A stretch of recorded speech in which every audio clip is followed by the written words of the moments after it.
show on the road. Thank you very much for joining on this Savage one shot for Fancy Grounds game day. I think the only Savage game running, so I hope. Right. So things started. If there's any questions or queries or anything you think is wrong with your character, by all means, wrong module. By all means, out as we go. We can always adjust things on the fly, like about Savage. But oh, right, I knew what I forgot to do. I shall give you a couple of minutes. Read your background information. I forgot to share out as you all connected. Sorry.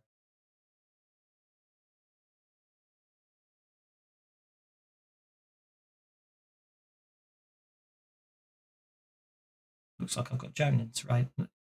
Showing as Johan. Someone might have changed. Someone could have changed his name. I thought it was Jonah. It is supposed to be Jonah. I changed it to Johan. That's fine then.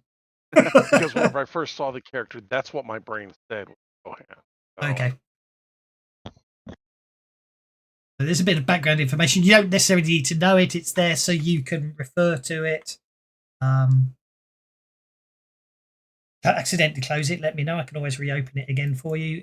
Mate, that sort of you don't necessarily know each other yet. That's just sort of the ideas of how you relate to each other. You do not have to take them to heart. They were just suggestions. By all means, roll probably any way you want. The idea was to give you some ideas of things you could use. But anyway, welcome to Coldwater. So Coldwater is a fog-drenched coastal town with a population of about 800. The unsettling silence and distant sounds of waves it sort of probably sets the tone as you get there. So how we get you together? So when the adventure starts, basically a tragic accident occurs just outside of town. A truck driver swerves off the road to avoid something, you don't know what, and crashing into the gas into just outside the gas station, not into the gas station. Need the gas station later on.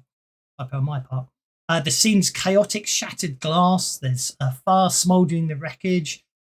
There's obviously panic from the people that were at the gas station. As fate would have it, it's really strange. It's that seems to be exactly when you all arrive on the scene. There doesn't appear to be any. So it's first thing you notice is the people that are in the gas station as the crash occurs. They sort of just jump in their cars and drive away. They don't seem to get involved. 5 of you, possibly 6, because I just heard someone connect. The 6 of you, I can put Benny back. The 6 of you all arrived, possibly with some information that I've just given you, and it's up to you guys to see how you want to react. Because, as I say, the crash has pretty much just happened. You don't know each other yet. That way, you can introduce yourselves to each other, role-playing stuff, and over to you lot. There is that. What do you want to do?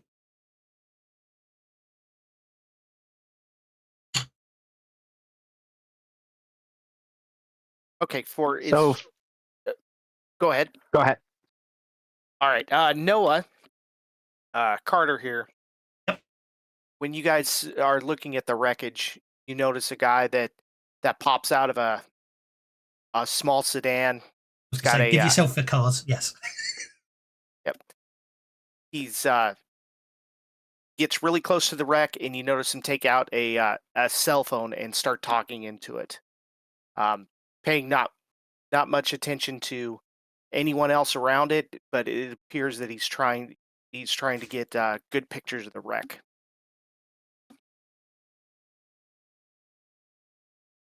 So Father Desmond will look to see if there's any injured people that need to be pulled away from the wreck. He's going to try and lend assistance if he can. No problem at all. I have a horrible feeling the whispers won't work, but I'll try that in a second. I was reading. So The crash was between what and what? Basically, you just as you arrive at the scene, you're on the outskirts of Coldwater, near the gas station, in or near the gas station.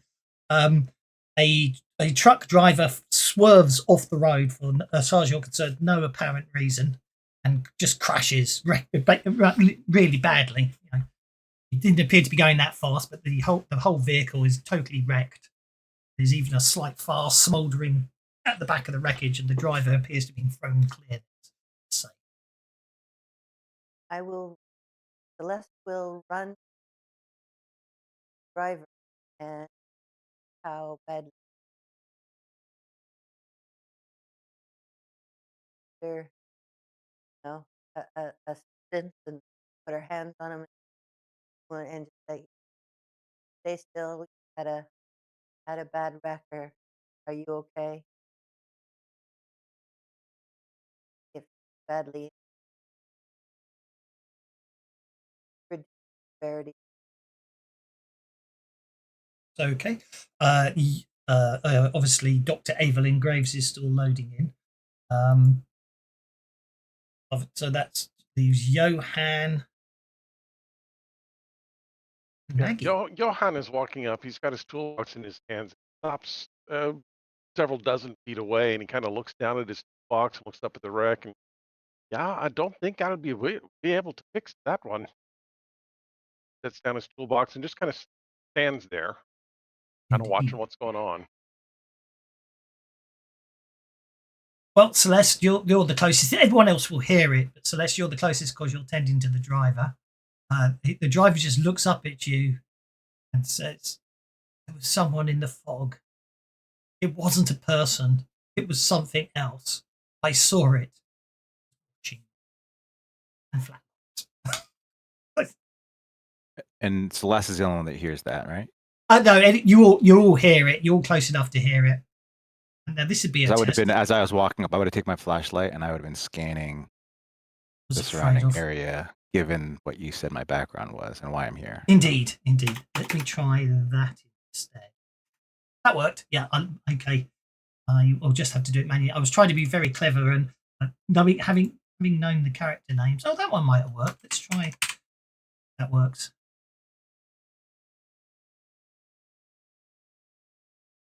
Yeah, that one might work as well then. So as long as you don't have a coil. Nope, that one didn't work. Oh, It worked.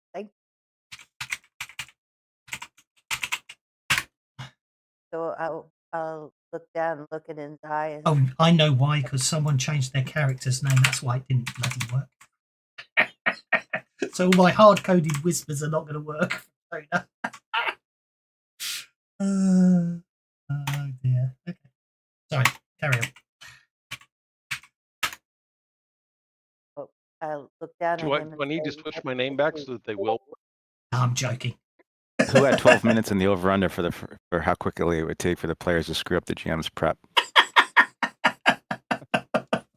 I'm just giving you all some extra background information behind the scenes. I think 1, 2, 3, 4. Who hasn't had a whisper yet? Desmond, Celeste, Johan, Maggie. Something wrong with. I don't know why that didn't work. Let's try.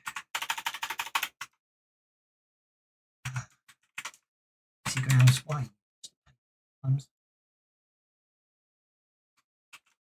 Do that. And you said the driver has flatlined, correct?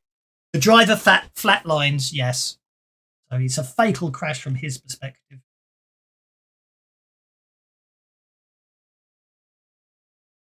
Father Desmond performs whatever last rites he can for him.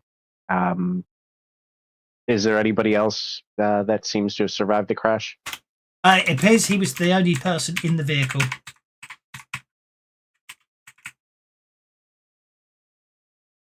Just wait for Dr. Evelyn Graves come online, and then I can pass over the information. Other than that,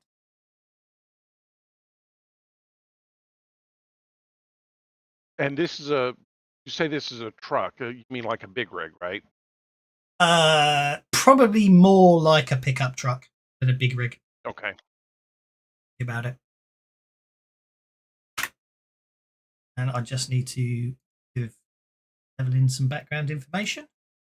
And then I'm going to let you introduce your characters to each other. I'll let Evelyn go first, last, because Evelyn's only just arrived. But Celeste, I'll let you go first. Oh, Celeste is a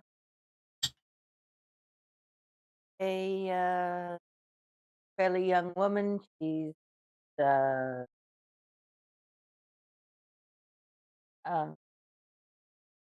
don't know. Some would call her, she believes in all things mystical and stuff like that. Some would call her, scatterbrained. Some would call her a witch. You get all kinds of different names and labels. But she's here for a reason. She firmly believes that anyway. Thank you. Father Desmond.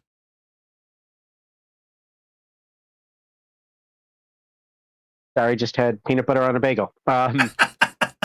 Father Desmond, probably in his early 40s, but he looks much older. His eyes are sunken. He very clearly is a priest. His clothing is fairly well put together, crisp corners and pleats, but definitely something has aged him quite a bit, and just has a haunted look in his eye. Johan. Johan is in his late 20s, kind of darkish hair, wearing glasses and a very worn brown leather jacket. He kind of looks around the area like he's trying to figure out if something has or should happen. And he's just kind of standing there watching, seeing what's going on.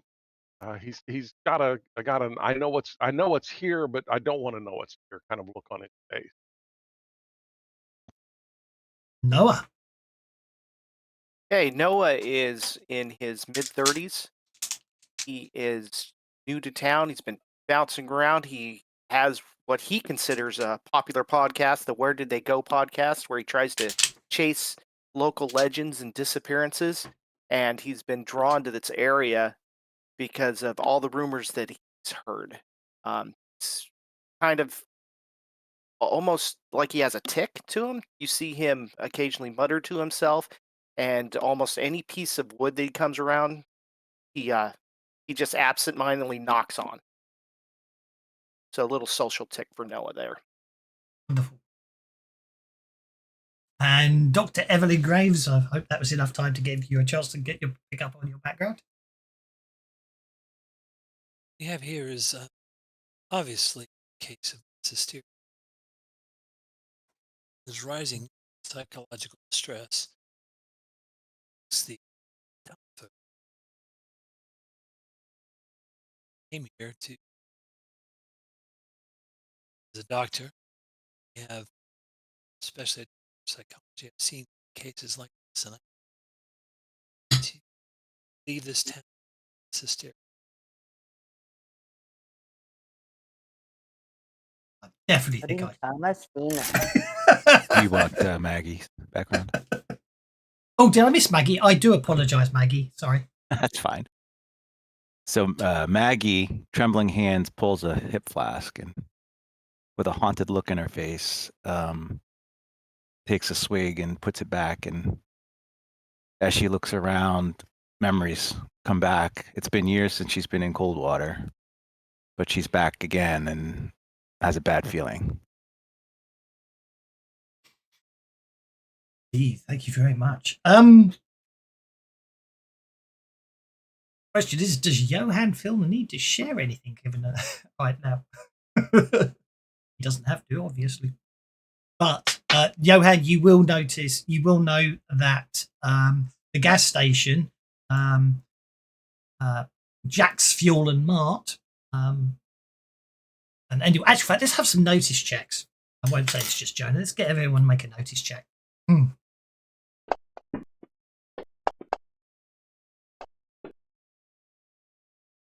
Maggie's obviously alert. That's good. They're disturbing dice, Celeste. That shot of whiskey did the trick. It did indeed.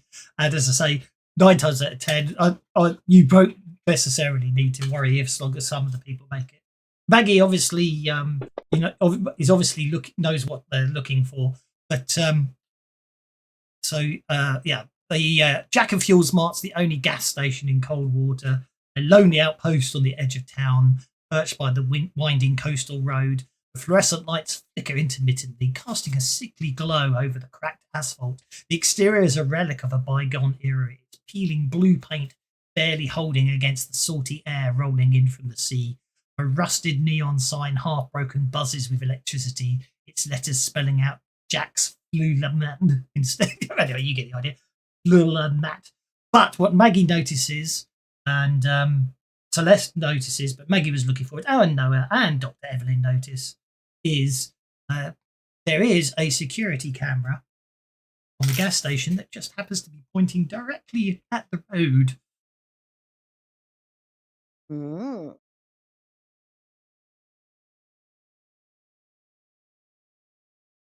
Indeed, in fact, a single CCTV camera sits awkwardly above the entrance, angled towards the gas pumps, but conveniently pointed at the crash site along the road. Obviously, the rest of it, again, I think that's going to be, we'll say that's Maggie's raise and knowledge, past knowledge of systems. It's going to be an old system, grainy footage, probably with poor night vision, but it's probably, but from what you remember, it's been, and Johan would know as well, it's been recording for non-stop for years. And of course, whether anyone checks the tapes is another matter, of course. But that's obviously based on Maggie's historical knowledge. Johan's. One of you will hear Johan mumble under his breath, "Oh, Marcus, looks like it caught up to you, huh?"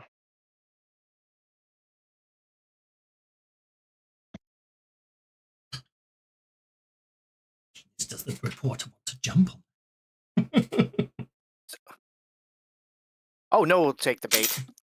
So you say the driver's name is Marcus. Can you tell me a little bit about him? Yeah. He was the driver for the town. He would make deliveries. He would make sure that people got the things that they were ordering. And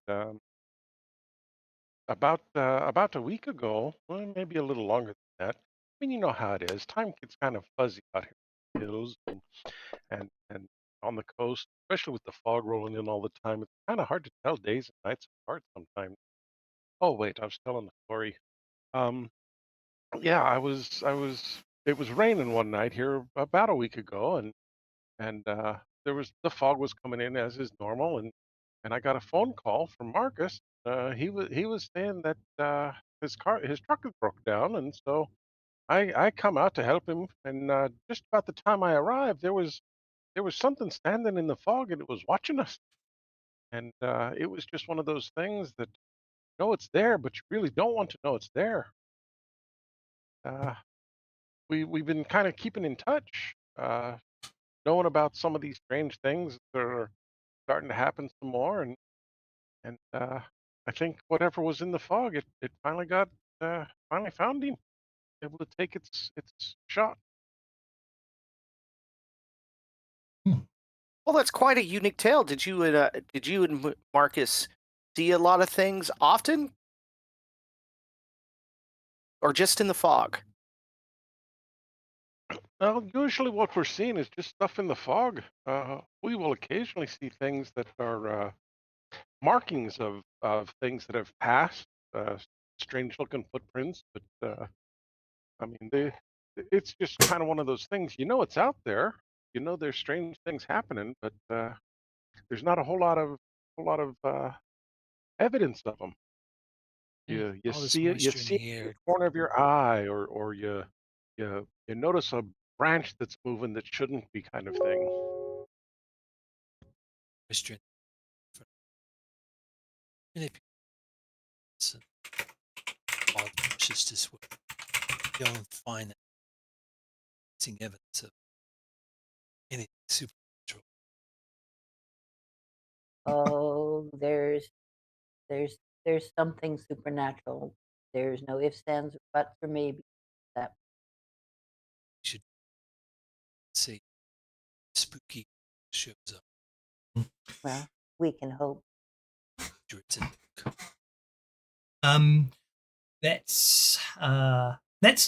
Let's have Noah. He's the reporter, isn't he? Making sure you do have. Yeah, let's have a research check from Noah. This will be something you Okay. did before you got to Coldwater. Success is all you need, so don't worry too much.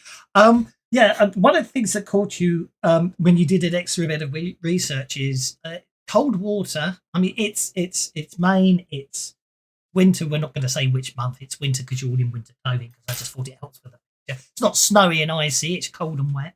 But the Coldwater, according to the meteorological data, has having excessive amount of fog this winter. Sometimes it seems to be only isolated to Coldwater and the very close surrounding area, where the rest of the main area has having cold, wet weather. For some reason, Coldwater's been having a lot of fog this winter. And yes, obviously from Dr. Evelyn's point of view, academics, it's obviously academically it's fascinating. You know, it hooks straight into your. I'm just trying to find your notes I gave you. The psychological distress and the town folk. Yeah, whether you want to mention what's bringing you here with those, if any of you want to mention what's the reasons you've come here as per your notes as well, by all means feel that free to include that at any time in any conversations. But now it's obviously other than poor Marcus being killed in the crash, you're standing around outside in the fog. You want to I believe we're going to go see if we so could we're check gonna go to this the garage and CTV. see about the CCTV camera. Okie dokie. So, opening the door, it's a very old-fashioned one. It's still got the old metal bell that dings as you open the door. But inside, it's cramped and dimly lit. Shelves lined with dusty snack foods and expired canned goods. Faded corkboard near the entrance holds missing persons posters, old fishing reports, and an outdated town map. The gas station itself has never truly been busy, but especially not so at 3:13 a.m. when Coldwater is in its deep, unnatural side. Go over and take a look. Well, those guys, I assume the other folks are gonna probably go and get the camera stuff checked out. Take a look and see how many missing person posters are on the corkboard, who they are or were. There seems the missing persons. There's probably a dozen or so. It looks like they've all seen. It looks like quite a few people have gone missing this winter. Seems unusually high compared to national averages and all that. There doesn't appear to be a demographic or anything. They're not all teenagers. They appear to be male, female, of various ages, and that's a good question. Very good question. Somewhere along the line, I obviously.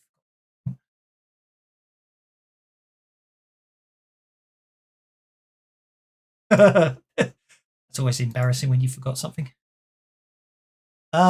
Yes. Let's say yes.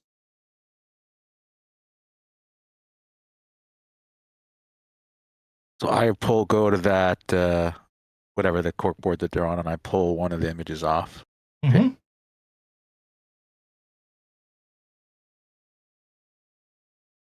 Yes. And I mutter. So they've, again, I don't know this. I'm making an assumption based off of what you said to me. So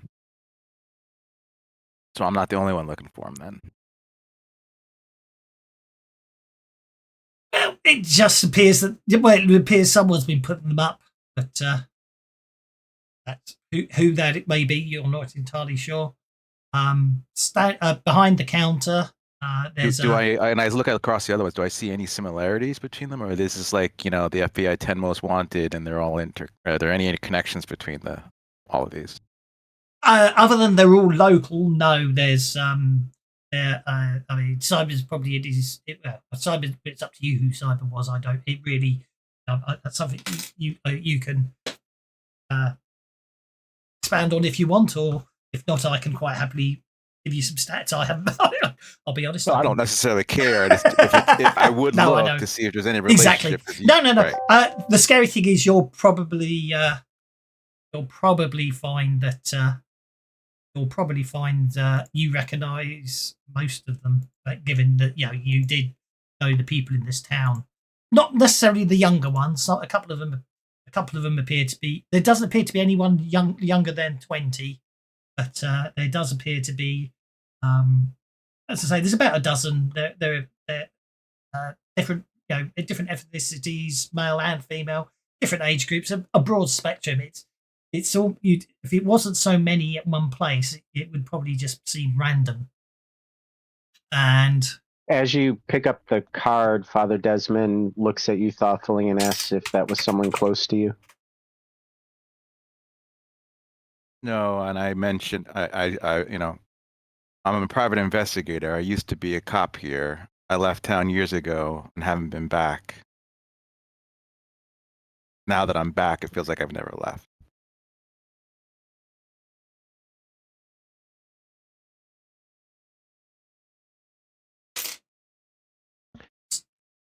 Johan wants to, being a local, Johan wants to look at all these people that have disappeared, and he probably already has this tracked. Are the addresses from where these people live? Is there any kind of connection there? Is there any kind of connection in regards to maybe obviously they all went to the same school, they live in town, but I mean, did they go to the same church? No. Looking for those local type connections that outsiders may not recognize. No, indeed. No. No. That the only thing you'll really pick up on is that in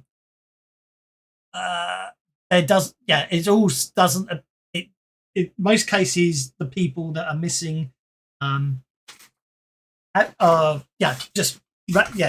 individuals. They just seem the only thing you do pick up on is that it always seems to happen. They all seem to have gone missing during the night. Some of them just basically went out to go somewhere and never arrived. But then some of the others appear to have disappeared inside their homes. Because they live on their own. I say it's they all. There's obviously the only thing you note is all these missing people are local, and they've all been. They're just all the missing people are local. So there could be more that aren't local, and they're just not being shown up here, or whatever. But from your perspective, you hadn't necessarily picked up on it. In fact, a couple of times, there's a face up there you do recognise. It's probably a regular customer that would come in from time to time. A nice old lady. And you've realised that it's been a couple of months since you saw her last, and you hadn't thought about it, and now till you see her face up there. And yes, it were. So, Is there dates on these posters when they went missing, and is there any regular interval in between. It's like this one went missing 3 weeks ago. This one went missing 2 weeks ago, and type of thing.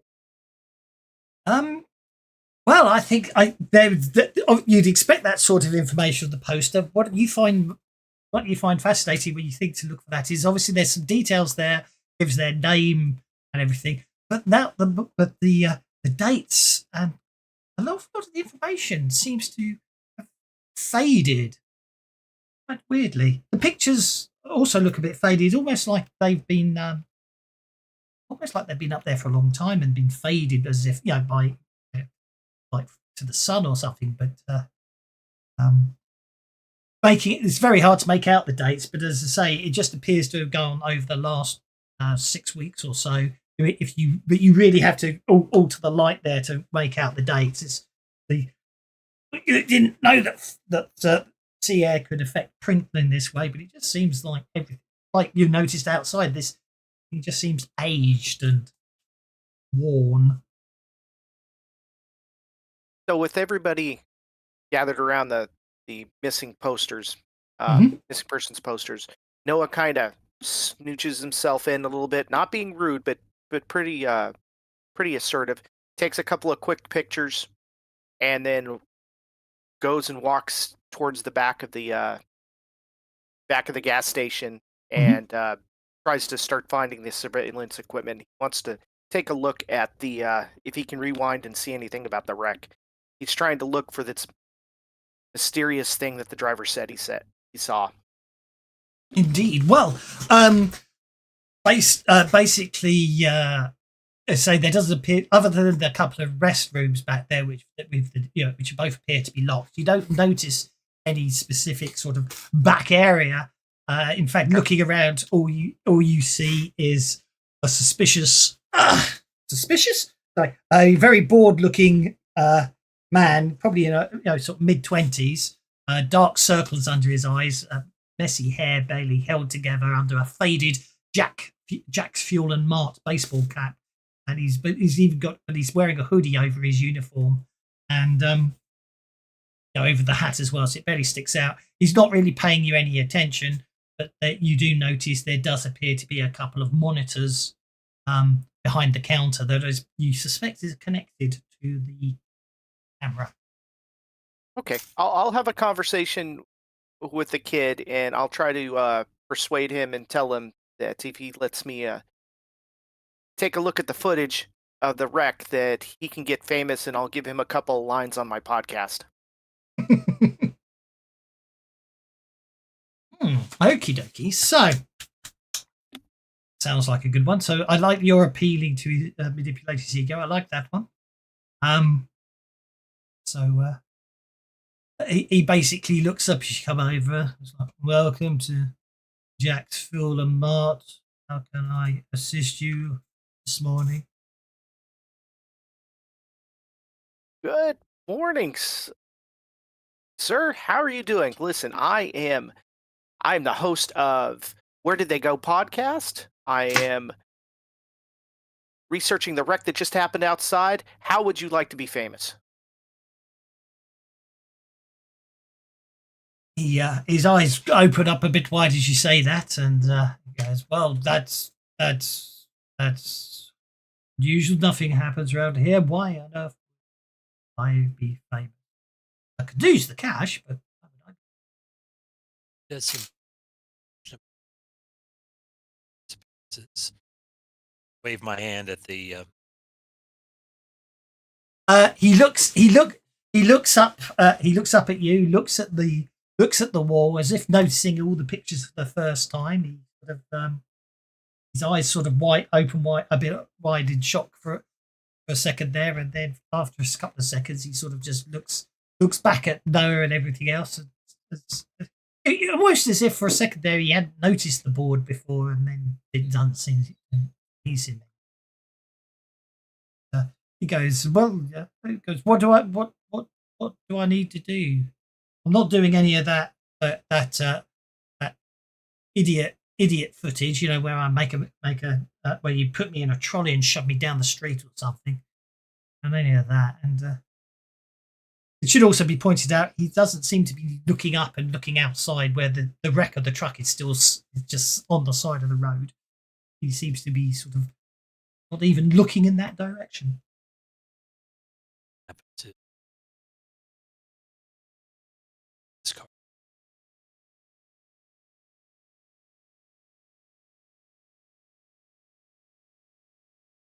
Car wreck? I heard a noise. I didn't think there was a wreck. It was just, you look up. People always lose control in the fog. It gets really thick out there. Because I'm sure it's nothing to worry about.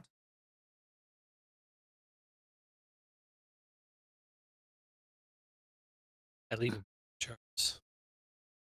He seems to be voluntarily indifferent. Yeah, so weird. He goes, look. Well, he's got a set of I know they're wireless these days, but he's got a set of headphones wrapped around his neck. You get the distinct impression he seems half asleep as well. You probably get the impression that he didn't even hear the crash. He's probably just whiling away the hours. But yeah. So how do you want to? You carry on. Sorry. Okay, I'll try to distract. I literally take my my phone and I tell him, "Here, tell me what you've seen tonight, and tell me what you know." While you're talking into this, I'm going to look at the camera footage, and I'm going to try to distract him, let him babble whatever he wants to, on into my phone as I go try to rewind the camera footage and see what happened. You'll have to you'd have to get over the counter to do that, so he might notice that. Okay. The record. You can see you can see it's an old VCR. It's down on a very Okay. It's down. You can see it. It's just right there. It's just you can't. There's no easy way for you to surreptitiously. You know what I mean? Yeah, You'd have to vote. Then I'll ask him if he could just rewind.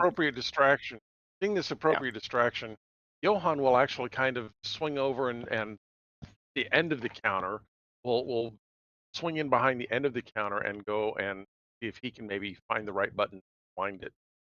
It should be pointed out. Eric, yeah, Johan, you will recognise this guy as Ricky Vasquez, although you've never found out why he's called Ricky.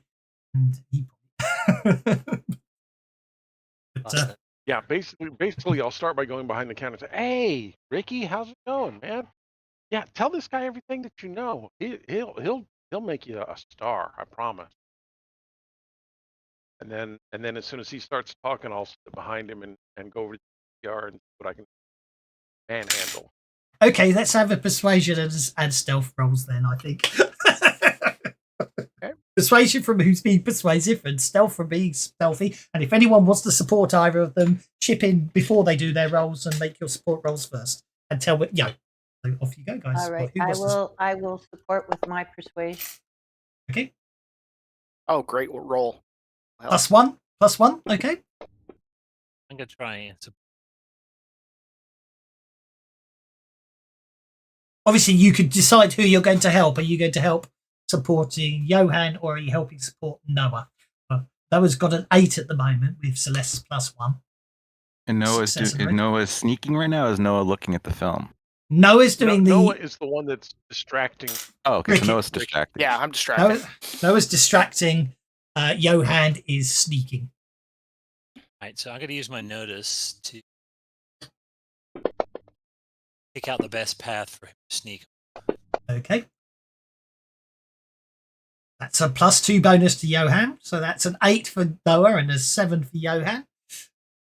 Anyone else wants to do some form and it wants to support here, be my guest. I will Careful of the spill glass. I will approach menacingly to draw attention to myself. Oh, okay. Intimidation coming in there. I like it. Okay. Nice. Let's see. Whoops. No, that should only be a single D6. Let me try that again. Let's just roll that because I didn't actually stat the guy. A 4. Because I'm assuming shooting him is not an appropriate choice at this point. No. Not really. Okay. I'm going to say with the Maggie's intimidation, Noah's being helpful. Yohad, you do get behind the counter. You basically cautiously lift up. It's one of those old-fashioned ones. You cautiously lift up the wooden top and slightly push open the door and slip in and slowly lower down the counter while Maggie's glaring at Ricky and Noah's basically talking to him. And by the time he realizes what's going on, that's Maggie's intimidation's got him to the point where he doesn't feel like he's going to argue. It's like, what the hell? He can always just tell his boss that you guys forced him to do it. So rewrite. I can't speak. You rewind the footage. So 3:13 is about the crash. So how far back do you want to go? I want to go back to 3 o'clock Okay, and run it from there. run it from there. Okay, so you sit through 8 minutes of nothing really happening.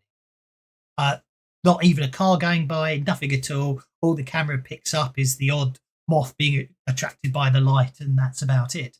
But then you notice a blurry figure standing in the middle of the road at 3:08 a.m. Legs. You can't make out too much. The fog seems to be thicker around the figure. Okay. Well, is it taller than a spider? Probably taller than wide. Yes.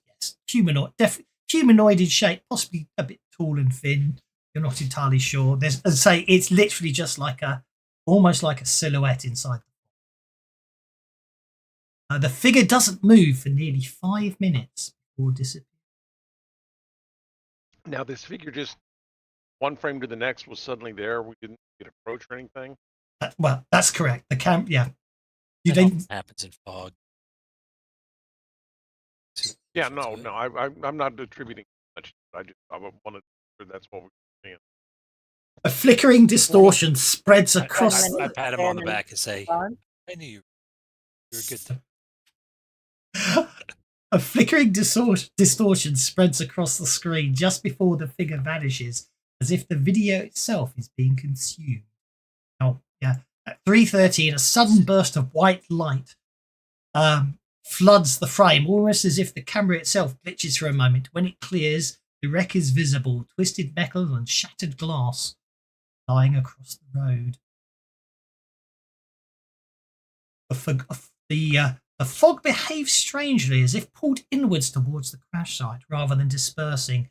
The gas station lights flicker simultaneously, despite no apparent electrical disturbance. Someone just disconnect and reconnect.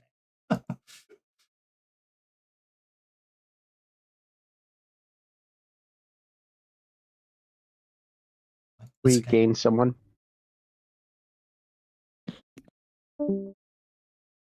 Again, someone, they were probably just popping in, not realising which table they were meant to be on, which is fair enough. It doesn't matter. I don't mind if people want to hop in and listen. But that's pretty much what you see.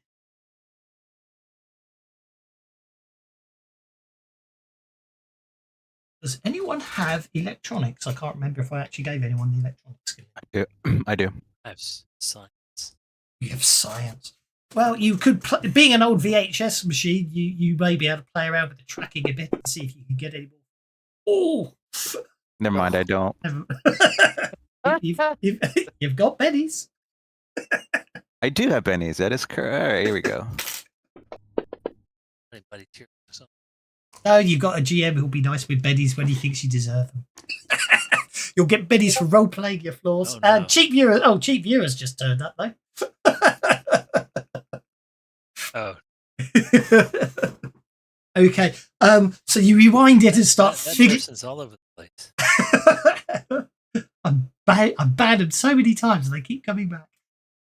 Interesting. I only get the cheap viewers, whereas I think Gemini always gets the best viewers. Is that saying something? I don't know. Right. Playing around with the tracking. And you play back the video a couple more times. Ricky in the background, fascinated watching it all. But The road is eerily empty, with only the faint glow of distant streetlights barely cutting through the thick fog. Nothing unusual until for just a few frames before the white flash, a shadowy shape seems to flicker across the street. It's unclear if it's a distortion or an actual. Also, you notice that the footage intermittently skips frames, making it impossible to see a precise moment of the crash's cause. So also, some frames show distorted silhouettes lingering near the wreck before vanishing. Did the timestamps on the image flicker like pieces have been missing, or is it just some other phenomena? The timestamps do appear.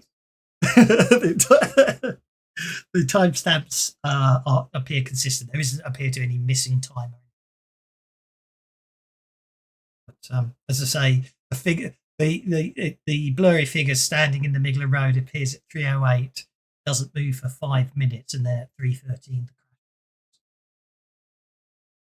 just before the vehicle, literally at 3:13, just before there's the burst of white light, the figure you can no longer see the figure in the fog. And whether or not the figure in the fog vanishes before the burst of white light or after, you can't tell because the white light floods the frame completely.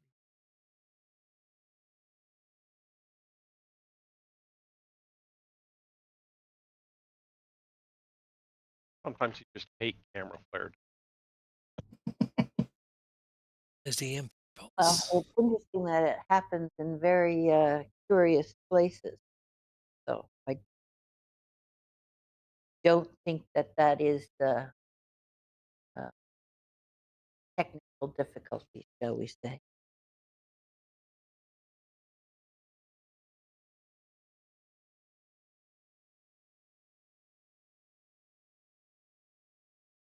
But it's obvious. It should be. There's obviously something very unusual going on.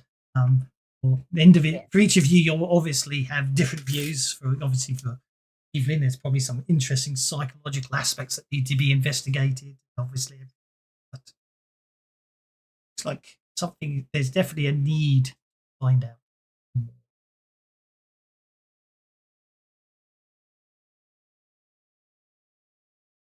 Benny's, because there's been some wonderful role playing, and you successfully got the important information and even got the extra information that may or may not be of help. I think it might be time to go out and look at the road, see if we can find any tracks or anything like that.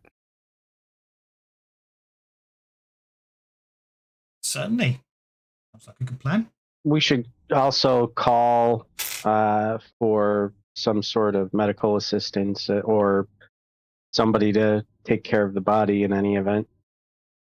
I'll be honest, it's only when I started running the adventure I suddenly thought I didn't do anything about it. So yes, I'm glad you thought about it, because I didn't when I wrote it. Just leave the guy. 15 minutes later, the truck's burnt down. Yeah. Yeah. I assume that. I assume that somebody called somebody.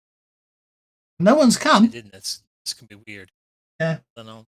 Get on This the phone. This is a horror scenario. For all we know, the body just magically disappeared. In fact, logically Or speaking, the folks are eating it. No, well, yeah. To be honest, Let's not I go think there, I know I please. said people. I know I said panic cries, but I think that was because I was changing things at the start. So the only people who saw the crash were yourselves. There wasn't anyone else around. It was a deserted place. The kid was basically listening on his headphones and sort of just dozing, Well, half I'll asleep slap my there. forehead So and you're the I'll only people who be saw like, it. "Call an With ambulance." someone's notes. Oh, surprising for one of these, for one of my games, your phone works. Don't worry, guys. I'll leave that part out of the podcast. We'll be fine. That's how viruses deliver. That's where.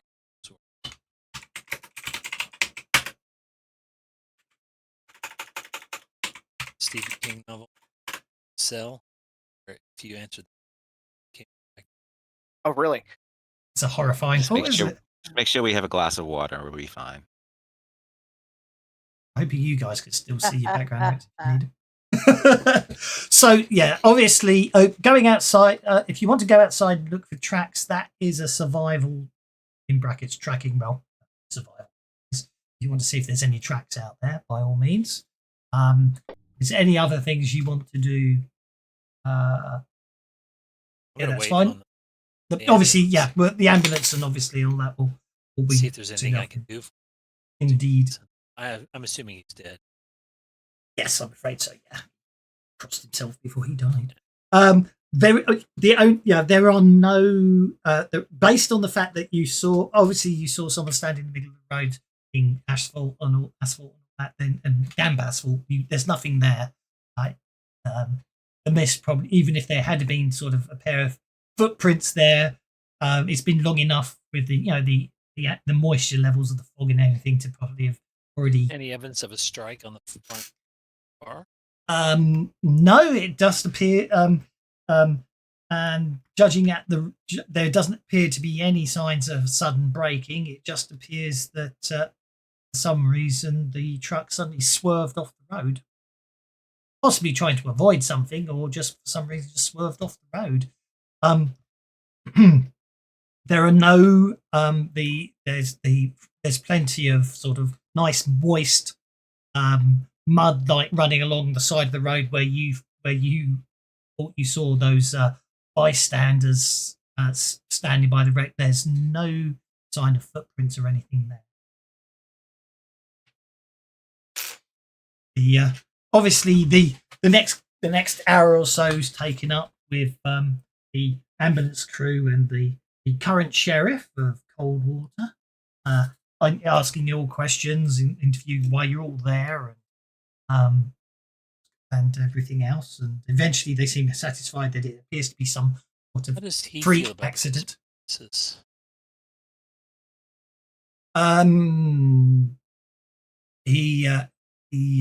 He's obviously quite reluctant to talk about that sort of thing to strangers / civilians, but obviously But he doesn't he seem would surprised when I mention it. he will basically sort of go into a sort of automatic rhetoric of the ongoing investigations into missing people.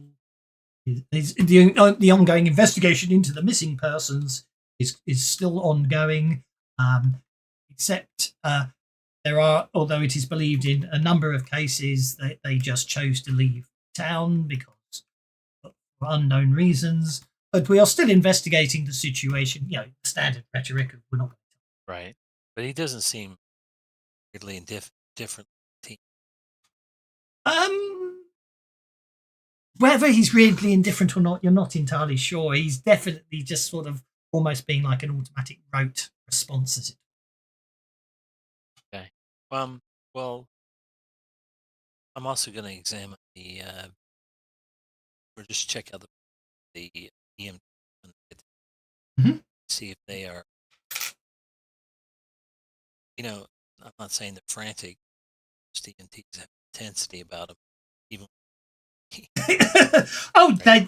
see the EMTs that turn up there. Coldwater's not big enough to have its own emergency service. They'll be coming from a bigger town down the way that I didn't name, but they certainly will. Obviously, they'll turn up. They'll be very professional. There'll probably be a coroner as well that turns up to declare poor Marcus dead on site, and they'll take him off to the morgue the next town over, which is bigger and got all those sorts of useful facilities. Well, this town's big enough to have a coroner. Typically. No. Maybe the coroner's gone missing. He's buggered off. That was the second guy on the wanted list. So it is. So it's not. It doesn't seem the case that the whole town is becoming Gen X, right? Well, it's from what you saw from the sheriff. The sheriff gave the sheriff gives the impression of professional indifference, as it were. the EMT and everyone else at the accident aren't local, so obviously at the same time the sheriff can hide behind formalities if he doesn't want to say anything. I'll try to. Okay. after, as I say, eventually it's probably about it's probably close to 5 in the morning when they finally tidied up everything. They probably well, in fact, it's probably not unreasonable to think that Jonah's basically just trying to remember if Johan. Sorry, I forget. Johan's become Jonah. Just trying to remember. I'll change it back. No, it's fine. I like your accent vanished as well, but you're the local mechanic, so it's quite possible that basically you end up having to tow Marcus's truck back to town anyway, Right. because you are the mechanic. So obviously that would get. So there's obviously if some of you happen to be. Well, I'm going to assume you obviously travel. You have means of transport that's external to need in the adventure. So. All that, but yeah. So Johan will basically be towing the damaged vehicle back, and the rest of you will obviously, I assume, as you were planning to be coming here anyway, you'll obviously have arranged accommodation in town. There will be some motels and stuff and that sort of thing. So that's all good. And even though you've all just met each other, there's some weird bond that keeps you together because it's a role-playing game. And obviously, we'll forward wide. Right, After you. so I do know everybody, but everyone else doesn't know anybody. No, we all have had connections at one point. Yeah. Okay, so we're familiar with one another. We may not be best buddies, but we're all. Oh no! Those notes about those notes you've each got about each other is supposedly is just some stuff I've put in there for sort of how you'll sort of view each other. It doesn't mean you have to use them. It was just based on personalities. Okay. You don't know each other until you've only technically met each other, unless of course you want to have a connection. Because the point is, I create the stats and the characters, and I gave them a basic background. But after that, they're your creations to take and mold them how you want. If you suddenly want Maggie to be Noah's long lost mother, then So these are prompts for our initial reactions, not indications that we have a history. Okay, agreed. Yeah, that was confusing. All right, got it. Sorry. It's meant to be first impressions. I apologise. I should have put it as first impressions. As you read each other, it's like, okay, there's the one who doesn't believe anything. That one's obviously the kook. That type of thing. Whether you want to use them or not, that's really up to you. You role play them, and obviously how other people role play the characters will adjust it. It was just some background ideas. It also gives you an idea of how your character thinks, because if you're viewing other people in these ways. But anyway, we shall forward wind to the following morning and just say you've all agreed to meet up at some local diner that Johan probably recommended as having the least inedible food in town. Okay, actually, after everybody leaves, I'll be the last one leave. I would like to go over to where the on the videotape where the figure was, where I figure the figure was standing. Yes. In the road, and take out the pendulum and the blue crystal, and roll an occult. Be my guest. Nice. Anybody watching, you would see absolutely nothing.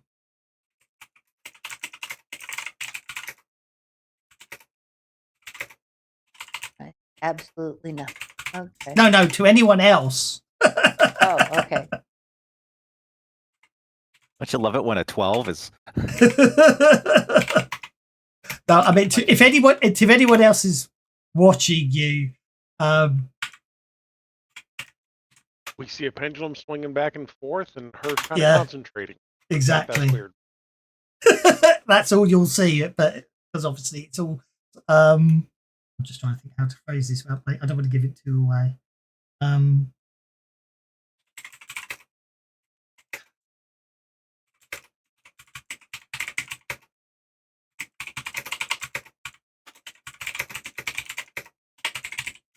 There we go. But that might be you overreacting. Mhm. Yeah, I'm not so sure about that. Okay. All right. So,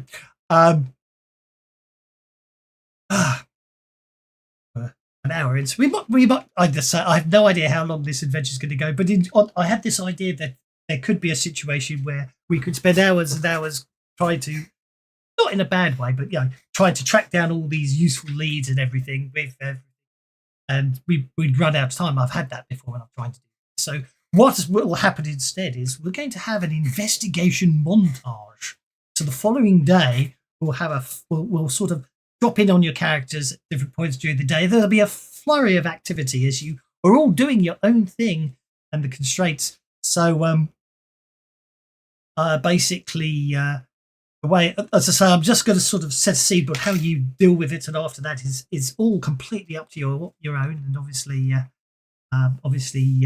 any you can make the roles or interview anything you want, but we'll sort of set it up. The idea is this is like highlight picks of the day, and I'm just going to go down in the order I wrote them, making sure there are 6 because last time I did it I forgot someone. 1, 2, 3, 4, 5, 6. So basically, Dr. Evelyn Graves. Obviously, I had it, and you can obviously override me. I don't mind. I can roll with the punches.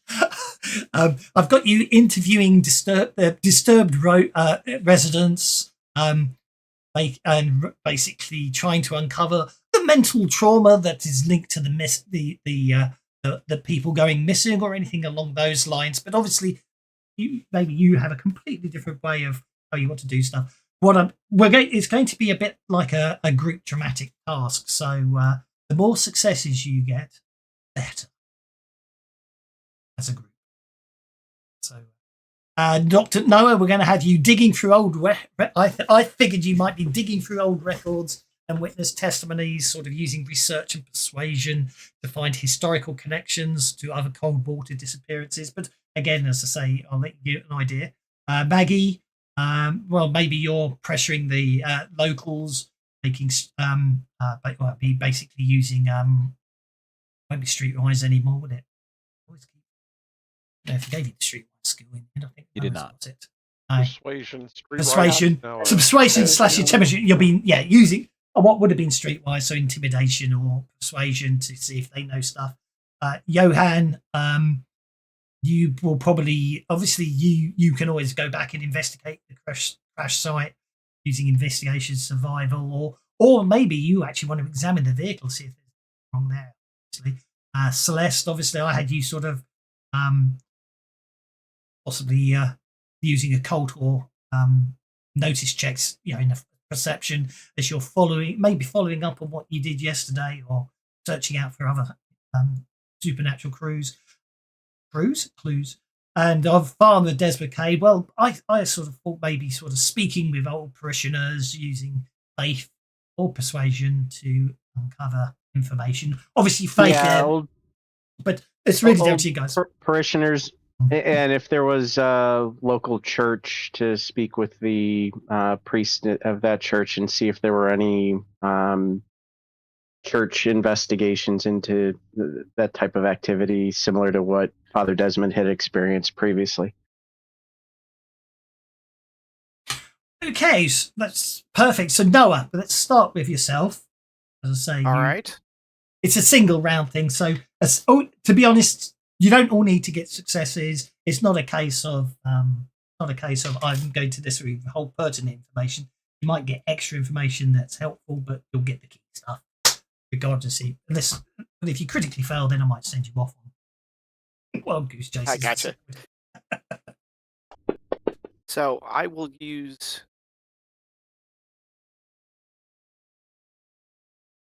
It's odd. So I have the investigator edge. Yep. And so my research. It's really up to you which one you want to use, and you can set the scene how you're doing it. I mean, I was giving you ideas there, but yeah. So what he's doing is he'll go through. He'll try to get to the local sheriff's department, maybe the local library, and he's already taken pictures of all of the wanted posters, and he's trying to connect the dots, right? Because he knows that something's odd. Obviously, these images have been seen for quite some time because of what Johan and the story about him and Marcus already seeing these things, and he's just trying to find any commonality between it. Mm-hmm. No, that's what he's researching. Okay, and we get you an 11, so that's a success and a raise, just shy of a second raise, but that's fine. That didn't work. Oh, I haven't got the shortcut set up. That's why. Let's see if I can drag that down without dragging the whole combat tracker. So I've got myself muscle programmed to press F12. Maggie. So I let it pass previously, and to this day that still haunts me. So I'm not going to let it go between what I know I've seen with my own eyes versus what's in the police reports. So I want to go through and whether that's notice potentially to try to find the discrepancies and commonalities between where there may be things that don't add up and the various missing persons, this case and previous cases, in particular the one that I explicitly have a history with. Technically, it would be research, but I didn't give you research because I was trying to balance Yeah, I was things wondering out. about that. So I was balancing stuff out. So I said I don't. You could certainly. I think yes, I could definitely Talk have to the you. record clerk and use your persuasion or intimidation. And Yeah, get that might be them the way to to go. Yeah, that's a good way to go. I'll give you that. You still got some clout here. Your dad was sheriff before you. Okay, so intimidation then I guess is the way to go with that. All right. It's really up to you. No, like I said, I can describe what I want to do, and you tell me which is the right skill. Like I said, I would have thought it was research, but I didn't have it. So No, I know. Maybe it's I was trying. It was very much a case of trying to make sure different people had different skills, just so you can cover stuff. But Yep. I will admit that Maggie being an ex-cop, should have research. It's an oversight of my part. There's no that's the Swade version of investigation, isn't it? Notice is searching for physical things and spotting things. Research is using internet archives, Right. newspapers, reports, and all that. Right. So I suspect that I was. But likewise, though, if you were doing a group task and other people were researching, I would say your notice would be a perfect way to support someone else because you might spot something. Yep. It's important. So, but yes, you get some. That's a success from Maggie by basically going back and badgering some of the clerks that you know from the past, and obviously getting them to help you with some pertinent information. Johan. Johan is going to be using his repair. He's going to go back to the accident site as well as about a quarter mile back, looking for any kind of parts or shears, things like that. He'll be checking over the truck to see if there's any kind of not worn but damaged kind of thing. Mm-hmm. Things along those lines. Okay, that's a success and 2 raises. Thank you. 1 raise, I should say. That's 5 successes. Father Desmond. So he's going to meet with the priest of the local church and sort of ask the question, but commiserate, let him know that he knows what he's going through if in fact he's going through something like that. So I guess, would it be a faith roll at that point? Well, faith, the logic I was using here is obviously faith is officially a arcane background skill, but at the same time, you're a priest. Your faith is your knowledge of the church and everything else. And to my mind, I think you would, when you're talking to another member of the church, you can use your faith because you'll know sort of the clerical, not as in priestly, not clerical as in as in secretary, rules and regulations, and also there's certain ways to talk to people, isn't there, that priests and vicars always seem to know. So I think the logic I was using is faith can be used not to just do you when it comes to matters of religion and your personal belief. So yes, faith will be fine. Okay.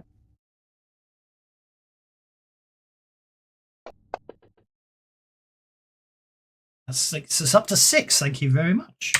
That gets us to Dr. Evelyn Graves. Yes, I think I'm just going to use my research skills. I Mhm. believe I've rolled already. You did. I did notice. Where were you? Got a 6, which that's Yeah. So what I'm thinking is that her research skills are towards academic and scientific. So Mhm. she's going to be looking at all the disappearances and trying to see if there's somebody there that brings anything to the table. certainly. Yeah. So as you say, your research or your academics would have been actually. Apart.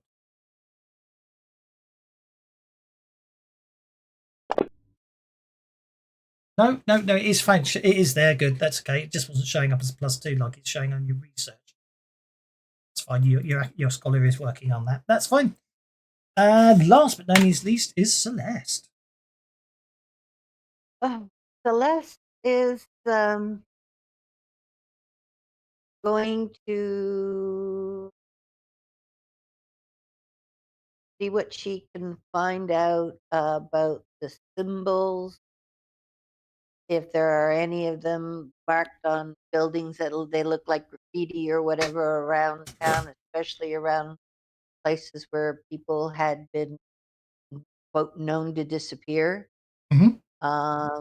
You and with the pendulum and the blue crystal, and see if she can find any lines of connection, if you know what I mean. Yep. Running through and see if she can find any references in town about the Hollow Eye. That'll Oh, by the sound of things, I be think. helpful, I think. Indeed. And don't worry. As I say, don't worry too. Don't worry too. Don't worry too much about your particular fail because it's all a group roll together. And in a funny way, you've actually got because I was going to. That was going to lead you to some threads, and you've actually picked out one of the threads for this, where I'm going to let the party split up and do stuff. So you're not finding out too much there, or maybe something's blocking you. But let me see now. On the very specific note, Dohan, sort of investigating the site, you notice it's very strange. There's a couple, you don't find anything untowards there, but there's something about the crash doesn't look right to you. The way that Marcus just swerved off the road just at that particular point, and the fact that he seems to have swerved off the road right into sort of the largest rocky outcrop that's the closest to the road to give what I mean is that would probably cause the most damage in a head-on collision. It's unusual. If it would have been any other section of the road, then it's highly unlikely that Marcus should have been injured so badly. But then again, of course, if he'd been wearing his seatbelt, then he wouldn't have got thrown clear. But it's you know what I'm trying to say. It seems to be the worst point to crash, or the best point to crash if someone wanted you to crash. Right. What else you pick up on information as a group together is gathering. Actually, I won't go that. I was going to worry about the. You do pick up some of the address. You do get to. You do get. I can't talk. You do pick up the addresses of some of the people that apparently went missing in their homes. So if you want to follow that line of investigation, that would require sort of convincing or breaking into one of those or more than one of those homes if you want. The local testimonies, however, and obviously going through the research that Dr. Evelyn Graves finds is it does seem to be a superstitious nature about the fog. It almost as if some people may even get the impression that some people might actually fear it. The priest seemed most reluctant to talk about it. He couldn't for any not for any apparent reasons that you can come up with, but it might be something that might be worth spending the afternoon focusing on, trying to get some local testimonies from people, get them to talk. Is the fog still around, or does it just come up when I didn't mean to do these that. incidents happen? It's still, the fog hasn't cleared. I would say the fog certainly hasn't cleared. It's just it's thicker during the night. It's misty at the moment. In fact, if you were to check the red reports, you'll find out that Coldwater seems to be the only part of Maine at the moment that's still got the fog. It's a cold, wet day elsewhere, but here it's just misty. No rain, just natural moisture in the air coalescing. The other thing you do find out through looking through the reports is, funnily enough, some people do report seeing what Celeste was trying to get a reading on and didn't. That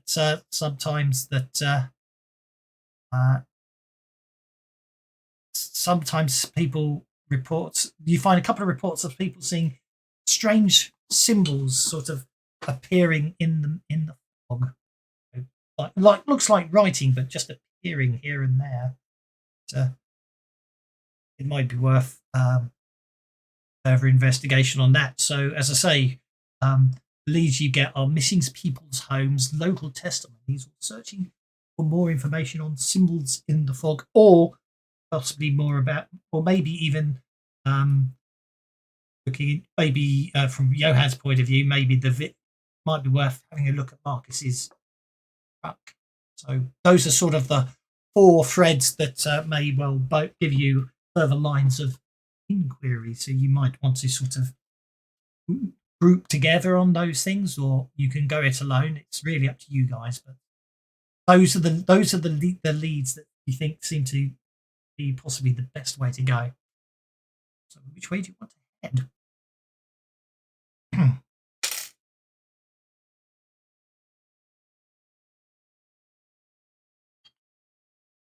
So I'm willing to go investigate some of these people's houses to see if there's any commonalities in between them. Noah might be able to get himself into these houses. He has certain skills that even if the doors are locked, he might be able to get into. So if anyone wants to join, he would love to have a partner. I'm sorry, there were 3 options. There were getting into the houses to investigate. There was looking at the runes, and what was the other? I was just gonna. I think I'm not sure if I had to share it before I type stuff. I can't remember.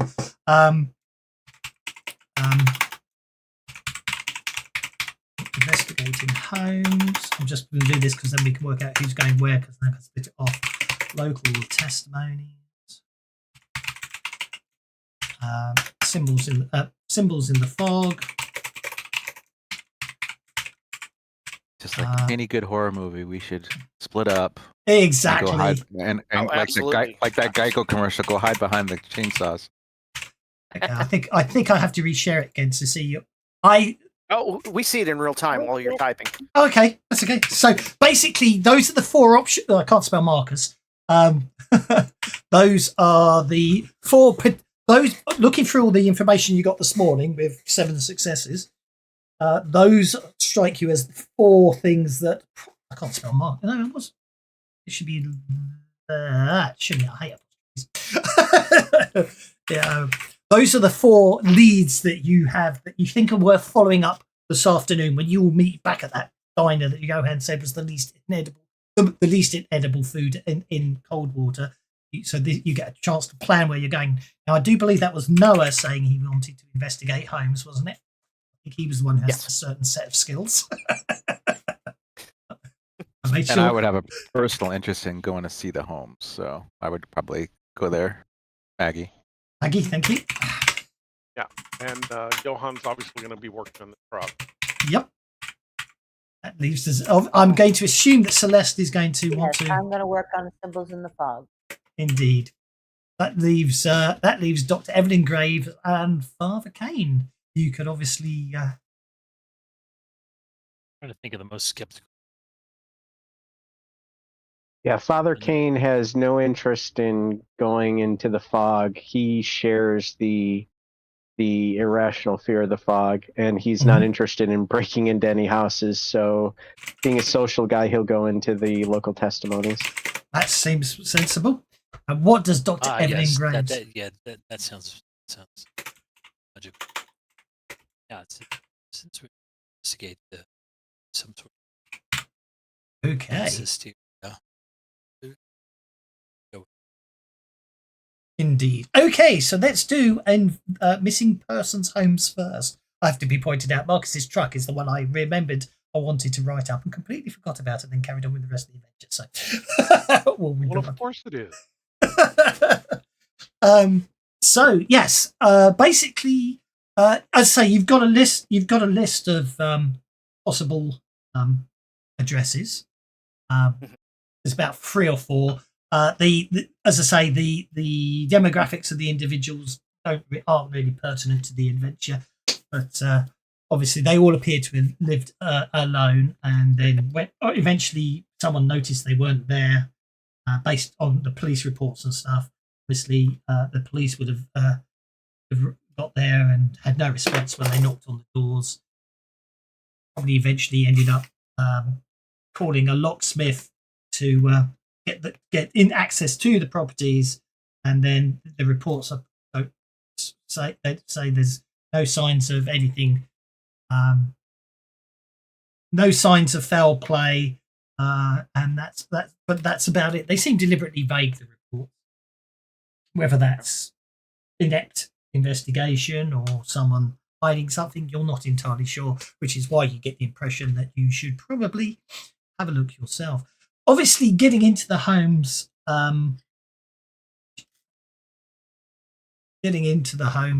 actually, they probably didn't need the locksmiths. They probably actually, in a couple of the cases, you noticed that the neighbours had keys, so they didn't need locksmiths for those. So there's a couple of homes where no one's got a key except the locksmith, who probably was called out by the police. But there's a couple of other places, according to your notes, if certain people didn't have certain skills that they don't feel they want to use, you might be able to talk neighbours into giving you the key, but it's your choice which way you want to go. As I say, the idea being it can be you could just roll up to a house and tell me how you want to get in. It's the simple answer there. That's Noah and Maggie. I suspected Noah had something in mind. Well, yeah, Maggie. If I think the first thing we need to do is see if we can find the old, key underneath the mat or something like that. And then if we can't find any keys, if you could provide a lookout, I might be able to use my thievery skills to try to get inside. I don't know. What's your opinion on actually getting the neighbors involved? Well, let's see what we can scout out first. I mean, if Okay. I didn't think if of we the do looking for a key under a flower pot. I thorough love it. pacing of the exterior. Small town Nova Scotia, but 9 times out of 10, most doors usually aren't locked anyway. Right. I was gonna say, I don't know. I went to Fredericton, New Brunswick, in the late 80s, and yeah, no one locked their doors. But that was a long time ago, so I didn't know if it ever changed. I live in a relatively rural area. And I've lived here since 2004. I don't even own a key to my house. Well, hey, that could be our There you first go. checks then. Absolutely. See if Oh, there you something's go. open. I'm not sure what I don't know what it's like in Maine these days. Like I say, the only bit of Maine I ever saw was the reversing falls, as they call it, in the Bay of. It's got the highest difference between high tide and low tide in the world, doesn't it? So that was That's Bay of Fundy, and it's actually Burnt Coat Head in That's the Nova one. Scotia has the highest tide. Okay, well there you are. That's obviously what they told me when I was a teenager, and I went to America for the day from Canada. But anyway, yes. So, well, let's have a good notice check if you want to scout the area. Something I completely didn't think about, the fact that people like to leave keys under a suspicious plastic rock or something. by all means, Perfect. You want to help me, Maggie, or do you want me to help you? Probably better you help me, I'm guessing. Okay. Since I'm more of a cop-ish type person, I would probably know what I'm looking for. Absolutely. So here's my assistance. it should be pointed out that dice-wise, Noah's got a higher notice, but Maggie's got a bonus. So, Right. Well, there we go. +2 on the dice is That's a 9. well, Yeah, that's all good. an increase in dice. It works out to about +1, +2. Obviously, it's 2 dice increase. Exactly. So yeah, I agree. But it's all good. You check around. I'm going to say I like the idea. I had never occurred to me that I'd completely forgot the whole trope of you just lift up the flower plot and there's a key. So, Yep, but this pick is under the possibly gnomes. this is probably Noah's only chance to pick a lock. So it's up to you, Noah. Do you want to find a key or do you want to pick a lock? We'll do it easy. It'd be funny if he picked a lock and he was locking. Oh, that'd be hilarious. Yeah. Do it backwards. Yeah. He said, Now, why is this open? It's like the door was not even locked. Or he picks the front door and opens it and finds Maggie sitting there because he came in the back door. It was unlocked. Just been waiting for you. What took so long?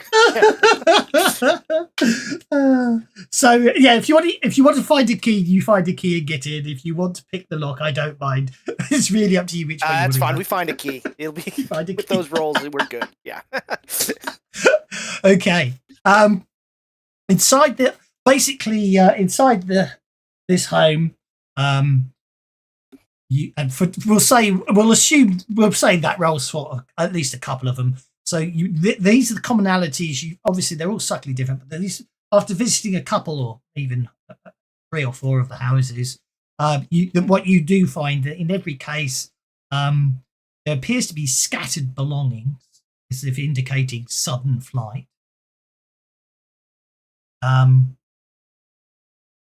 You also notice that one room seems unnaturally cold compared to the rest of the house. Likewise, you both got a success, and Noah got a It's raise. a walk-in refrigerator. You do notice strange carved symbols on the inside of the door frames to the front and the back of the house. So as if it looks like someone's carved it. It looks like it was roughly carved, possibly in a hurry. And in one case, you do find lying in the cold room a journal detailing nightmares about whispers in the fog. Okay. I will definitely take pictures of the symbols. There's a couple people in our party. I think I'd want to show those to. Okay. Let's go for the local testimonies. That's Dr. Father Kane and Dr. Evelyn, who I can't spell your name. They're terrible. There we are. So, as I say, the first thing you do notice as you try talking to people throughout the afternoon is the second. They're most amiable when you just start talking to them and just passing the time of day. The second you mention the fog, a look of shock and worry comes over them, and they all want to start excusing themselves and sort of moving on, and sort of like suddenly realise they don't have time to talk or stuff like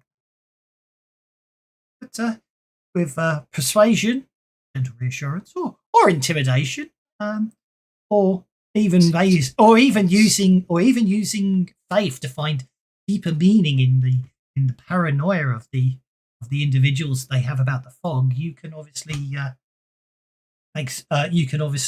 make some rolls there to decide how successful you are at getting people to talk. So Father Desmond will, despite his own reservations, give sort of a sermon to the people that he's talking to about how their faith should overcome their superstition in this fog, and if they were able to share the information that they have, that it would help the people that suffered yesterday, but also make the local church grow stronger because they've overcome their fears through their faith. Indeed. Just noticed I appear to have one of my here should be. Oh, it's something that we'll assume you'll ring through, and but yes. So go for it. That'll be faith roll. I just noticed one of my notes. I think one of my solutions I moved here because. Ooh. I will definitely use a Benny. It's okay.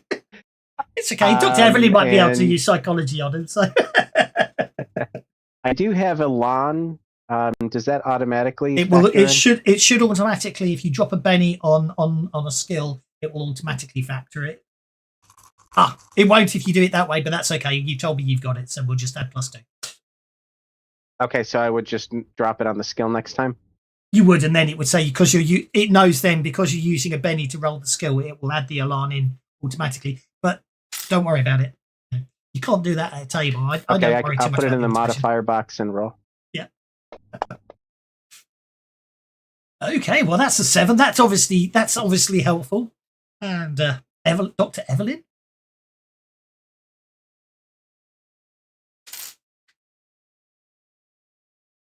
Yes.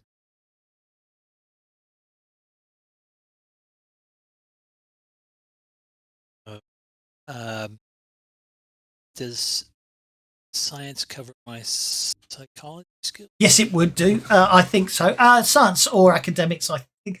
I'd say it's probably a science or, yeah. It's up to you, really. It's the same role, either way. It's the same role, either way, yeah. Your character is very much the sort of the skill-based character who obviously in times of Scully. In times of crisis will probably resort to tests. Hint later on.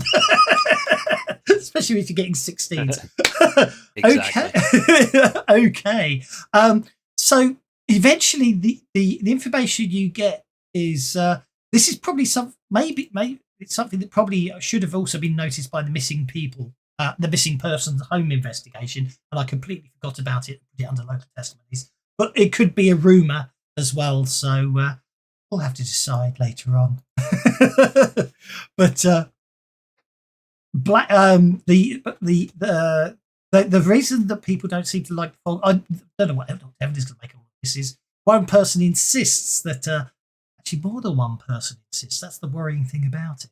That a woman in the fog appeared soundless outside their windows, mouth moving but no words escaping. By the time they got up to walk over to the window to see what the woman was trying to say, the woman had vanished.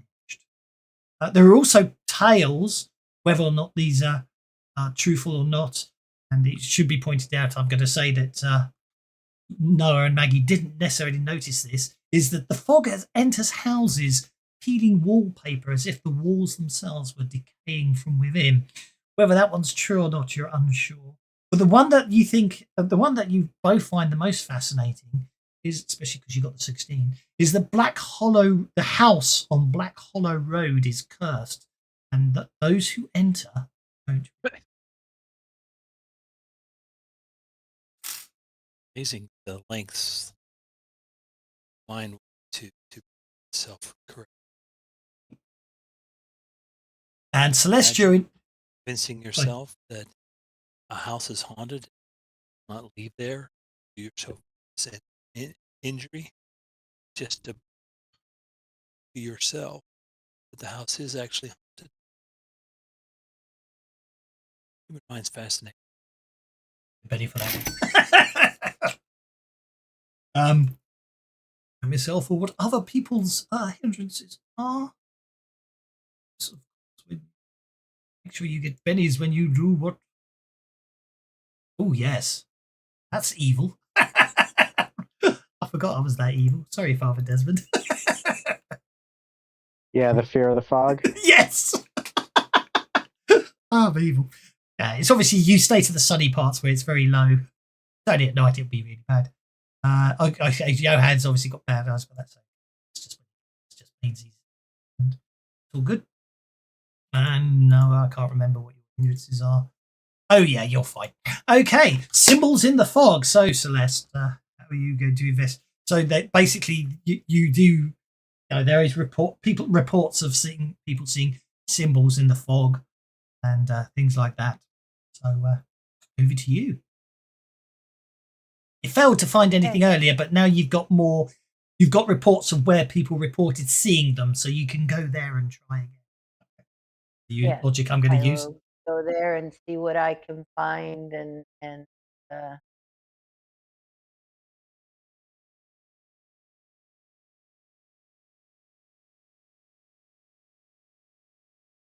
should I roll that as a notice or an occult?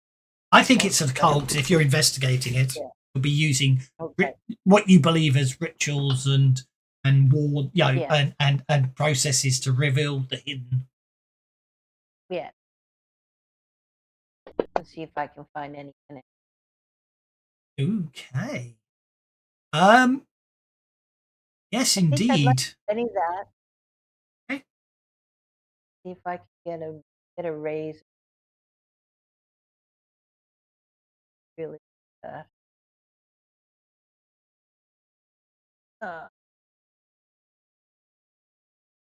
Oh, right, wrong way. Pulled it from the wrong.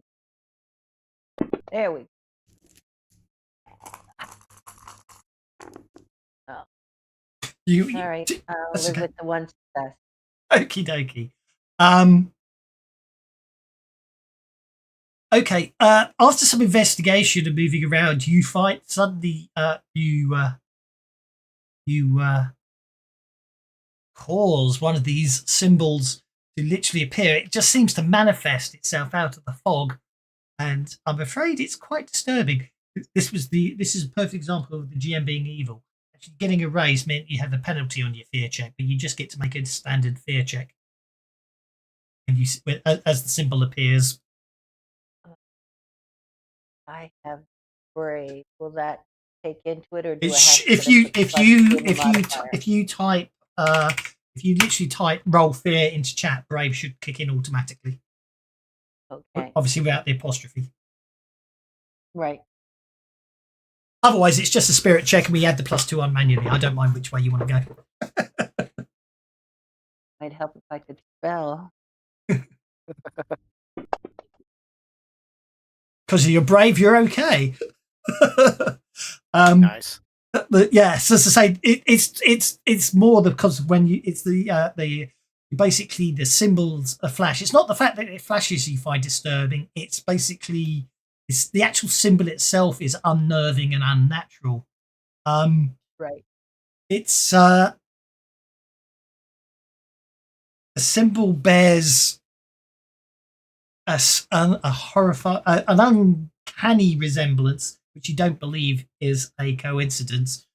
And this is obviously part of the unnaturalness that basically causes innate fear inside a sane person looking at it. But it matches symbols that are used in forbidden rituals designed to thin the veil between worlds.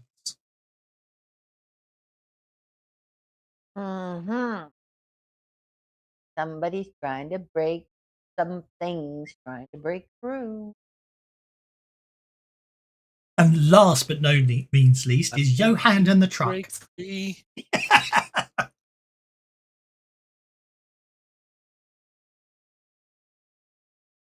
I wish it were Freddie Mercury. I don't think it is.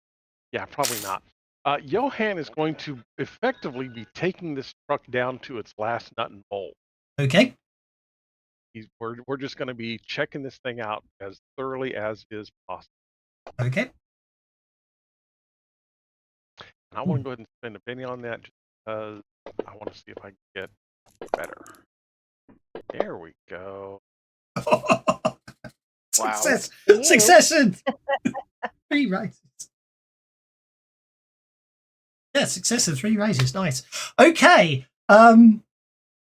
Marcus's truck. you after literally spending the whole afternoon. Well, you missed to fix it, so you do things. You're able to do things quickly and efficiently, aren't you?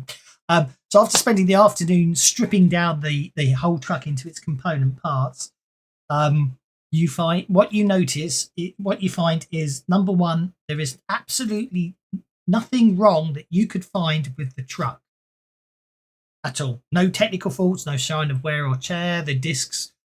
Everything looks exactly like the truck was when as it left your workshop a couple of weeks back after you serviced it. However, and even though you cannot find any technical reason for it, is the steering wheel. Hang on, yeah, it would be. That'd be right, American. It's American made. The steering wheel appears to be locked into a hard right position, full, like it was a full turn. But you can't find any mechanical reason for that to be the case as you dismantled it. But it was locked there, and you couldn't. It seized in a hard full right. The full 2.5 turns to the right, which, given from what you've seen of the crash, shouldn't be possible for anyone. It wasn't enough time for someone to turn the steering wheel that much, is what I'm trying to say.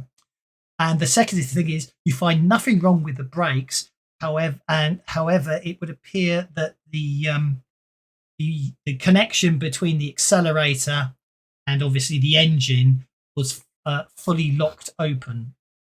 So as far as you can tell, the steering wheel turned full right, and then the accelerator, although it doesn't, nothing wrong with that, appears to be locked fully on.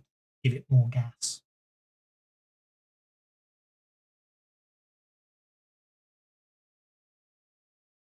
So no fusing of metals or anything. All the parts move freely. It's stuck that way, huh?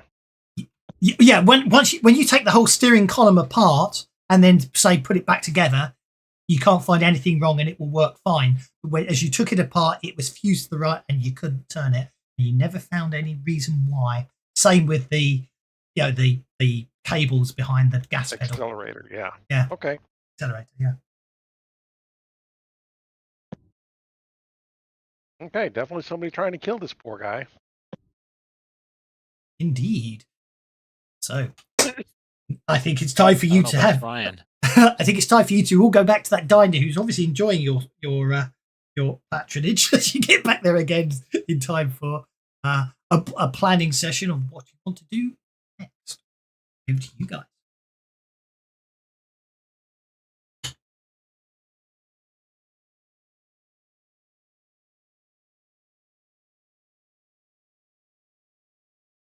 Remind you of any of your notes if you want them. Okay, I'll share with the group what we found and pass around the pictures of the symbols, especially to, well, actually, Father, the Doctor, and Celeste, to see if they recognize any of them. I would say probably Dr. Evelyn, you recognize these symbols as symbols that you have seen in one case a long time ago about some poor deluded individual. They weren't exactly the same, but they were probably similar. Obviously diagnosed as clinically insane, obviously heavily medicated for his own well-being and going forward. Father Desmond, I don't believe you. Actual fact, no, Father Desmond, you've probably seen some things similar once. And Celeste, they appear to be the exact opposite of the symbol you saw earlier. These are symbols that, in your opinion, are designed to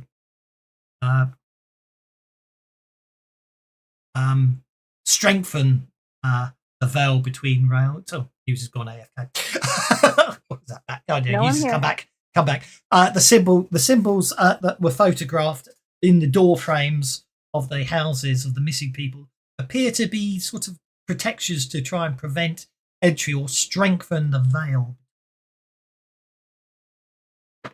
Right. One sets to open and the other sets to close. Yes, although in your technical belief, the closed ones are sort of, and just judging by the photographs, they don't necessarily appear to have been Very effective. they look like they were rushed, and in a couple of the photographs, they weren't even complete or correct, Even completed. Okay. or even correct. So Okay. not Mistakes incorrect, were just made. useless. Yes, yes. Right.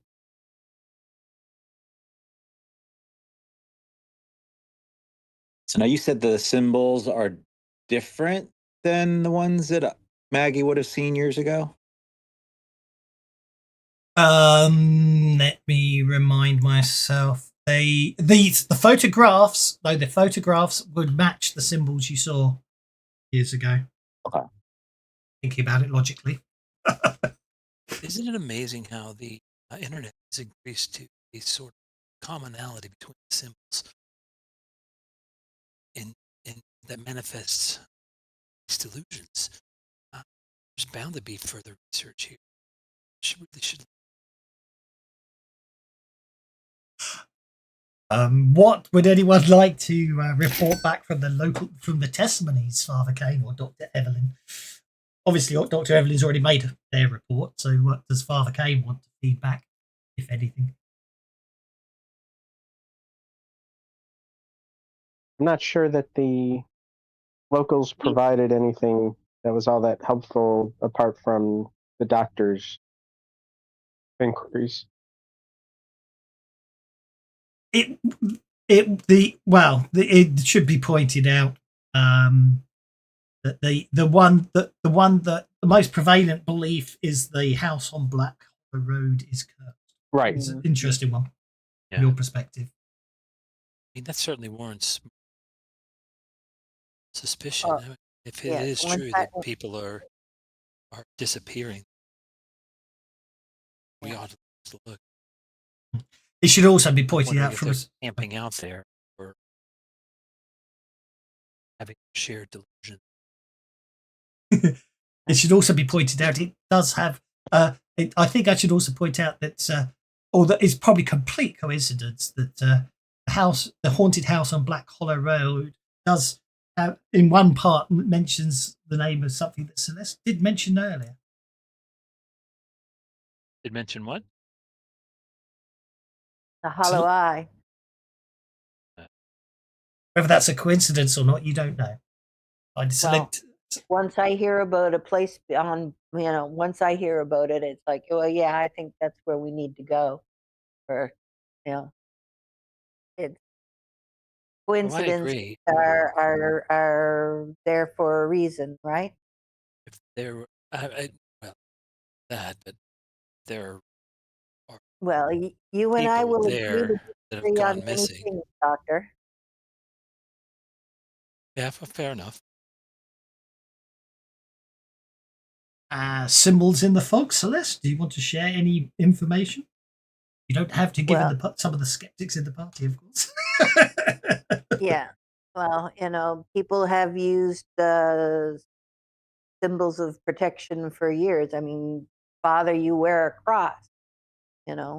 Symbols are symbols, and they have power for people who believe in them. Yes. And I will it's a nice psychological buttress against the fears that stalk you at night. Yes. Again, Doctor, you and I will agree to disagree on that. And I will talk about the symbols, and that there is I think there's something trying to break through from the other side. And that's what's causing a lot of these missing people. And the fog certainly has a lot to do with it. I think in that regard, Maggie would probably, again, start trembling and take another swig of the hip flask and kind of have that haunted memory of and recounting of the evening so many years ago. Yeah. Of the crazy guy talking about the breach and scrambling with these symbols. And I don't know that if Maggie would know whether the symbols were defensive or the cause of. I would say the symbols probably look more. Obviously, you haven't got photographic evidence of the symbol Celeste saw. Also, Celeste, you don't want to draw the symbol that you saw. Whether they make That's you, right. yeah, I'll point that one out logically. But yes, it definitely is unnerving like that. And Marcus, do you have anything you wish to share with the rest of the group? Well, as I was looking over the vehicle, I was noticing there was a couple of Marcus, issues. no hand, I should The say. steering seemed stuck all the way to the right. Nothing I could make it come back, and so I went in and I took apart all the parts, and all the parts was moving freely. But for whatever reason, it wouldn't turn until I took everything apart. I could see what was there, and then also the accelerator was stuck wide open. And again, I while it was all together, nothing would make it move. It was stuck that way. But as soon as I started taking things apart, well, then things all just started moving like they were supposed to. I don't know what that was. That was really weird. Sometimes scientific investigations of troubleshooting does not yield an initial answer. Sometimes it never is an answer. That does not mean you can ascribe supernatural explanations to it. And sometimes, Doc, when it walks like a duck and talks like a duck, it's a duck. Exactly. Oh, very good. Betty's all round. Okay, right. So, what's your plan of attack? Hopefully, I have, even if it was unsubtly, giving you a hint of where you probably want to go I next. think we should beard the lion in its den and go check out that place on Hollow Road. Like in Beetlejuice, where he has the blinking neon sign. Hey, look over Actually, there. I did. That's what the DM's doing. Hey, look there. You got to. I mean, you've got to slightly railroad on a one shot anyway, haven't you? So I'm trying to make it. Well, yeah, exactly. I've got to try and make it feel natural, but at the same time, you still got to one shot it, railroad it. It's all good. Actually, talking of which, on a slight side there, you mentioned it. I did finally watch Beetlejuice, and it was a lot better than I worried it would be. So it was good. Yeah. Anyway, at the edge of town stands an abandoned Victorian house, formerly. Well, I'm not going to read that bit. Yeah, it's an old Victorian house. Those are the notes I made for myself. So it's an old Victorian house. It's basically it appears even slightly more dishevelled and affected by the elements than any of the others. And as I say, it's at the end of it's basically Black Hollow Road. It's the only house on Black Hollow Road. It's quite strange. There's this empty road, as if obviously at some point they were going to build on it, and there's just this big Victorian house at the end. The rest of the houses in the town are sort of more, probably built more recently. So almost as if it's a very Victorian English looking house as well. What it's doing in Maine, you're not entirely sure. Maybe some eccentric Englishman decided he wanted to recreate his house. You didn't notice anything in the records about it, but there you go. Say it appears totally deserted. There's no lights on the house as you get closer. It's already got dark. The fog's beginning to move in. You can walk up. It's got a veranda out front. So it's not exactly the same as it would be in the UK, but there's a nice veranda and at the front door, a big oak front door that seems to have varnish sort of peeling off it, and it's showing weathering and age. Get there.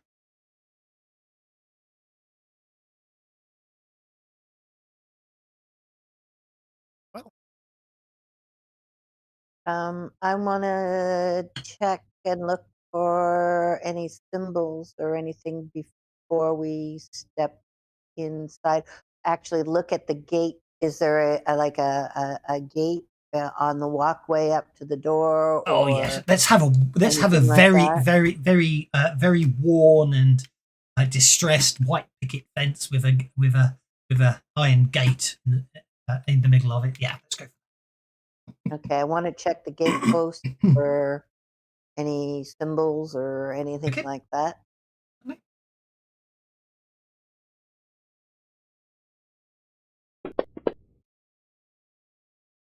Don't see anything.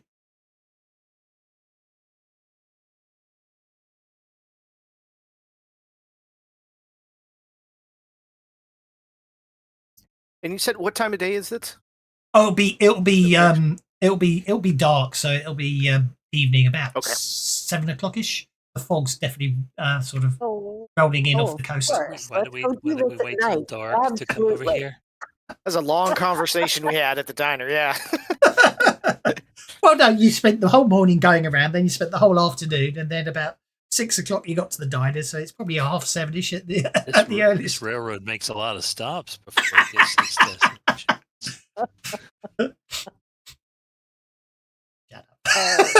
It's a local. It's not an express. So what do you guys think? The forward approach, front door. We want to try to sneak around back. What do you Well, think the best way to get in is? Supposedly there's no one here, so front door. It does appear it has the very look of an abandoned house. Yes. Hey, Johan will stay at the back of the crowd so that he's got like a few extra steps head start whenever things go bad. Give me 3 steps. Give me 3 steps, mister. You don't need to be faster than the baddies. You just need to be faster than one of us. Exactly. And with me way at the back here, I'm faster than all of you. Noah turned around and looked and said, "Does at least one of you's got a gun, don't you?" Because all I've got is this, and he shows up a little stun gun, little personal defense zapper. What do we need? What do we need a gun for? We're just looking around. Yeah, we're going into an abandoned old house. Unless What there's could black bears possibly go hiding out wrong? the basement or something. I'm just saying. I've been watching a lot of Stephen King movies lately, and this is a little creepy. And I knock on the picket fence. Yes, which probably I hear the goes creak and collapses as you knock on it. It's not a good sign. Yeah, my good luck charm backfired. It's just old and distressed. Although I'm going to have to give you a Benny for that one. Let me make the joke about the distressed fence. Well, no, you don't have to open the gate with its loud squeaking moan. You could just walk through where the picket fence just fell over. No one knocked over by just knocking on wood. Mm. So who wants to take lead? Burned down, fell over, and then sank into the swamp. I guess Maggie would probably go first. Okay, Maggie could go first. And I have no problem. I'll go up through and Well, we do have a marching order tab, don't we? So we can actually, there is on the party sheet, if you go to the order tab, I think Okay. party. That's that one there. I Yeah, think I've got it. I think you guys can move yourselves. I was just going to drag you on because I wasn't sure if you could drag yourselves on. If we assume that obviously formation is heading to the top there. Yeah, so you can position yourselves in a marching order. If you really want to work out a marching order. It's there so I can picture it. Okay. Aggie and Father Desmond at the front. That's fine. Okay, no problem at all. Right, you basically, as I say, if you open the gate, it will do the most forlorn, rusted gate on unoiled hinges you've probably heard in a long time. Very slow and exceptionally screamy and all that. Yeah, not at all unnerving. I wouldn't worry about it. The garden behind it was probably looked very nice once. It looks like it hasn't been tended to in quite some number of years.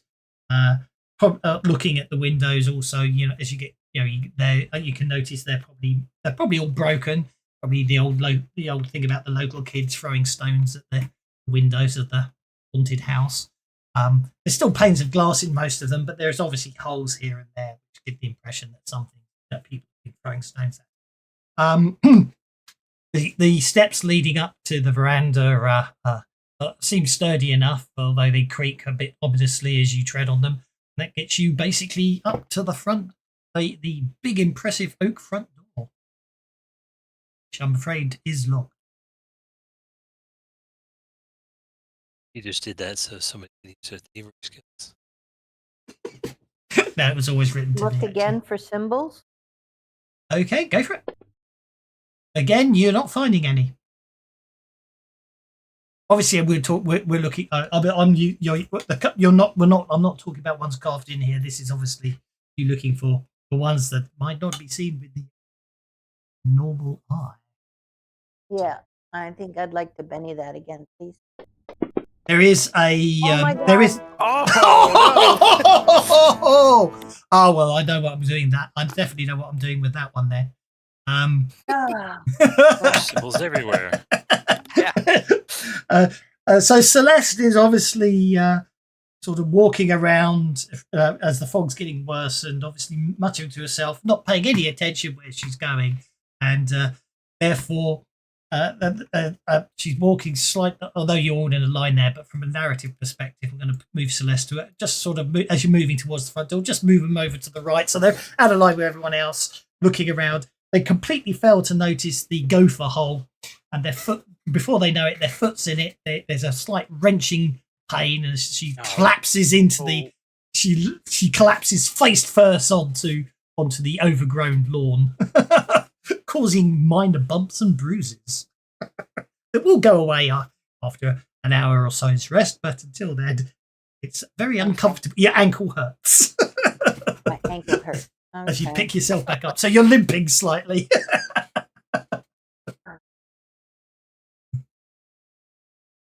The only way that could have been more trope was if you were running at the time, wasn't it? Yes. She wasn't carrying scissors by chance, was she? I don't believe so, no. But anyway, everyone else, you obviously at this point, Father Cade and Maggie have stepped up onto the veranda, so everything's Celeste is now lying face down, just in front, just to the right of the steps of the veranda, and the rest of you are still walking up the path as everything's sort of Look face at help her plants. up. Look, see to her foot. I always to make hate sure. this damsel in distress. Sarah Jane Smith always falling and twisting her ankles. Sarah Jane, we miss you. My first love. Probably the same actually. Thinking about it. Although I think I'm too young to remember her in the yellow Mac with. Oh, yeah, that was with Tom Baker. Her in the yellow. Yes, Sarah Macintosh. Jane Smith Yeah, was with the Tom Sontaran. Baker's Yeah, that's companion. that's probably my first memory of Sarah Jane Smith. Her in that yellow Macintosh and the Sontaran. She was with what's his name? Four. Yes, she started Yes, with the she third was- she Doctor was and the- finished she with the was fourth Doctor. Crossover companion. Because she went Yeah. to Metebelis 3 and the Planet of the Spiders. And Yeah. Harry quit and she stayed on and they fought the giant. I thought Harry quit and Jodie got married. A different song. I'm not sure. They had Well a played, band, sir. Well but they played. tried real hard. I can't remember if it really was Harry, but that just suddenly hit in my head, that song line. Anyway, the front door is locked. What do you want to do? Obviously, Maggie can go all police officer on it, or you can look for a key. I'm not sure. I don't know if you'll find one, or obviously Noah could use the skill that he might not get to use again. Hey Maggie, if you turn your head for a couple of minutes, I think I can get us inside. Maggie's an Was ex-cop. that a cricket over there? I heard. Yeah. Yeah, indeed. All right. The marching Let's order see doesn't. when you guys are gonna have break that's down behind me. Yeah. All right, here we go. Trying to pick the lock. Oh, dang it! It's I obviously forgot to knock before. it's rust. It's obviously rusty. That's the problem. You might have to try again. Yeah. Let me throw a Benny on top of that sucker. Let's do some re-rolling here. There we go. Takes obviously takes you longer than you'd like to admit, but eventually there is a satisfying click, and I'm going to say in the complete, completely ignoring every trope that should ever, the door doesn't creak as it opens. Oh, But and you all step into the entry hall. I'm assuming you all step inside. Have to if you don't want to.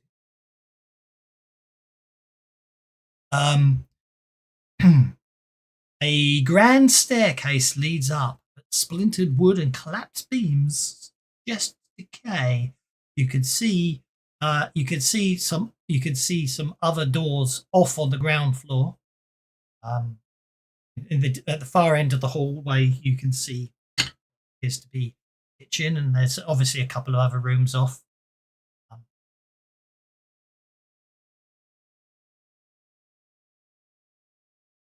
No, who's the last? So as obviously, obviously the updated would have to put Knox at the front because he was picking the door. So Johan would technically have been at the back by the end of everything.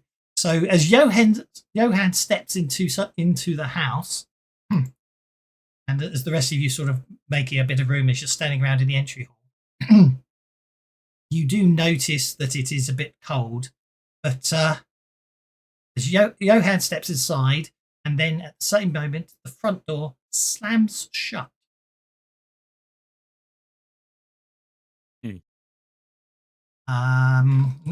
These old houses. We're in for it now. In for a penny, in for a pound. I'm sure it was just the wind. Nope, that didn't work. I can't remember how to do fear. So everyone gets to make a fear check. Because I can't remember. I still haven't got my head around these new chats. Type slash fear. You could. Yeah, the easiest way to do that, as I said earlier, is roll slash fear. There's no penalties or modifiers. If you fail, you will get to enjoy the rolling. Yeah, I do have it somewhere, but that's okay. Is it slash fear or slash roll fear? It's slash roll fear. If you fail, you do get to roll on the expanded fear effects table. You get to. Yes, you get to roll on the your fear effects. tables. It's not the standard fear table, it's the horror fear table, which includes lovely psychoses. Obviously, you can spend a penny to re-roll your fear check, but just in case someone does feel inclined to roll on the fear effects table, I'll just share it if anyone basically Johan wants to roll on it, or he can spend a penny. Oh, he did! He's got a random psychosis. Johan is now superstitious. nice. Nope, did it wrong.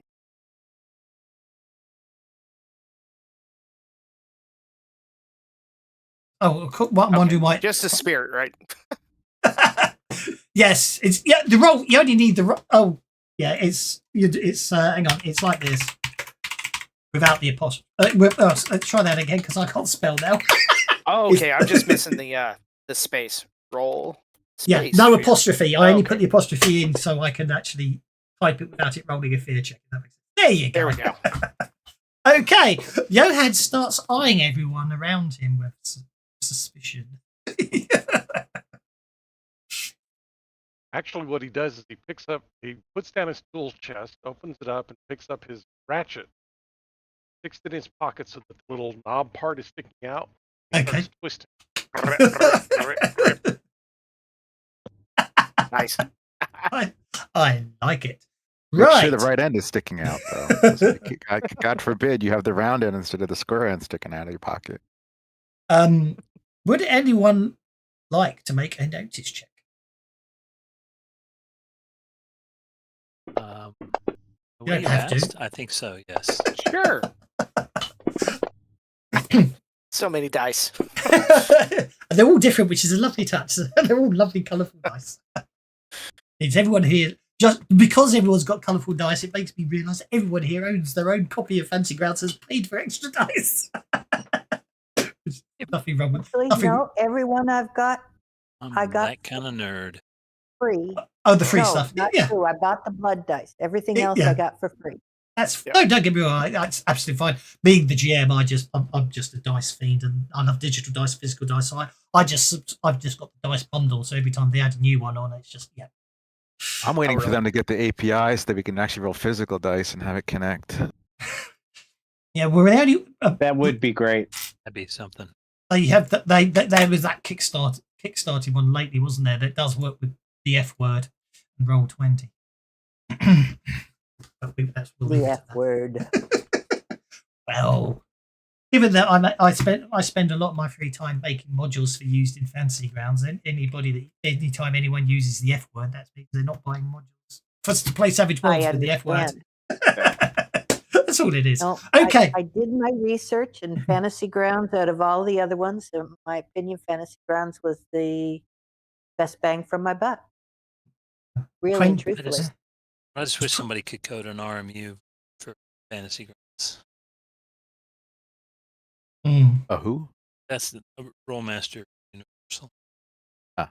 There was a That's the Rollmaster new rule version. Is set. there not Yeah. Rollmaster in Fantasy Which Yeah, Grounds? it's- this is the new version. The new one, yeah. Oh. It's I imagine, yeah. They might. They only just now came out with the creatures book.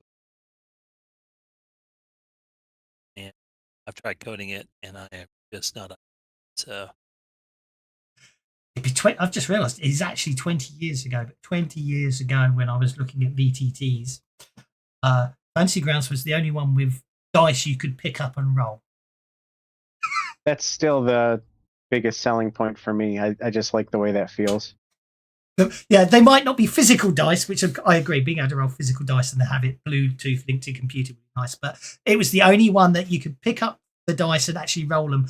And the one thing they didn't keep from the original programming, that I do, it's a silly thing, but I do miss it, is you can't spin the D20 in Fantasy Grounds Unity. Miss that. I used to love it. Was just a total I didn't realize Easter they egg. took that away. Yeah, you can't spin the D20 in Fantasy Grounds Unity. I don't know if it was that much of an Easter egg that they didn't know to program it in, or it's just that it's something they didn't. But the thing was, I don't know about I think it still is. The Fantasy Grounds was also interesting in that the dice were physics-based, not random number-based, weren't they? In Classic. Because the dice were actually, there was physics controlling the dice, and that decided what the number was. It wasn't a random number generator. But Unity, I don't know. But, I mean, I think sometimes, I could be wrong, but I think sometimes the dice show a slightly different number to what Fantasy Grounds shows, but it's very rare. But anyway, your notice checks. You notice, did anyone get the ray? Some people got the ray. Quite a few got the rays. What you do notice now is, as you're looking at it, as the front door slams, and obviously Johan sort of starts fiddling with his the ratchet on his Tara, I think he said. You notice there's scratches covering the walls and the door. But the inside, like somebody trying to get out. yes, Noah, Maggie, and Father Desmond, they're not animal scratches. They look like human fingernails, deep and desperate scratching, as if someone was trying to pull a way out. And they do overlap, which implies that more than one person was trying to claw their way out of this property. Sure, it's fine. Okay. As I say, from a complete railroading, there's no point in going upstairs because the staircase looks like it will collapse instantly on anyone trying to climb it. But there does appear to be from where you stand right now, you can see what appears to be a study, a dining room, and a kitchen at the far end. Hey, just trying to refresh my memory from when I searched the houses before. Those Yes. symbols, did we find those symbols in the cold rooms in each house, or were they in other places? The symbols were in the door frames for the front and back doors, as it were. Okay. As if, and given what Celeste told you, as if to try and keep things from entering the property. Think of them as wards. You know what I mean? Yeah. Yeah. They were wards. Yeah. Protection wards. Yes. Okay.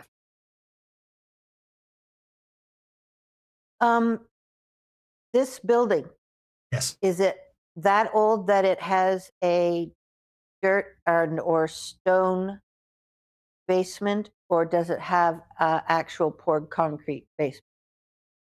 It probably would have a basement. Yes. It's probably accessible. It's probably accessible from a side hatch under the very unstable and highly dangerous stairs. Okay. And I'll be the basement originally did feature, but then I decided to go in a completely different direction. So Okay. we can assume it's safe to say if the first thing you want to search is the basement, you will just find a basement that appears to shows much signs of neglect and no use over a large amount of time.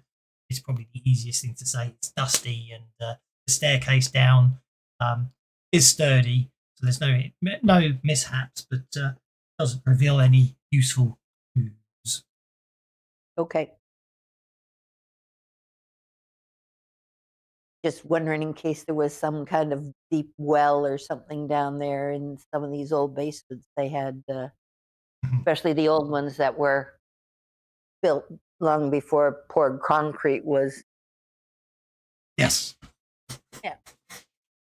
So to say, there's Johan is going to work his way towards the kitchen. all the way down to the kitchen. Okay. You walk that Johan walks his way down to the kitchen. That means you'll walk by the two doors, the two rooms off the hallway, the study and the dining Doors are room. closed, correct? They're all probably they're probably all slightly ajar. Okay. Any Close, I close assume enough. I assume there's like a layer of dust or something. Is there any footprints or touched areas? There isn't actually. It should be apart. The basement was dusty, but there isn't any footprints or stuff, which does. It's got this feel of neglect, but it's not dusty enough to imply that people haven't been in. I love a fastidious ghost.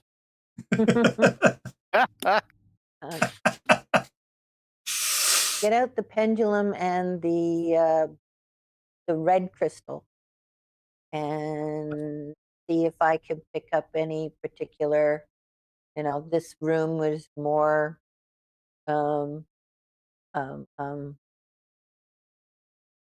charged than this room, so to speak. So if I see if I can narrow the focus on where to head.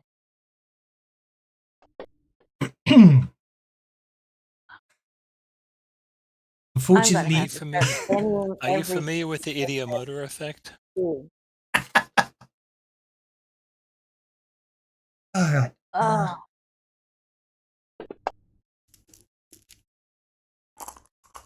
Yeah. Okay. It's a form of pareidolia where describe meanings to random things, but what happens is you often see it in divining, like usage of Ouija board, but there are tiny motions that when you press hard on something, grip something hard, translate into larger motions, and then people ascribe those fluctuations in motor control as a sign from beyond. Ideomotor effect. Again, Doc will agree to disagree. And I'm not real sure what you're talking about. I'm gonna dip into my pool and get rid of that fatigue. I'm not real sure what you're talking about, but I tend to avoid idiot motors. I prefer like Hemi or what have you. Being a mechanic, is that what you're?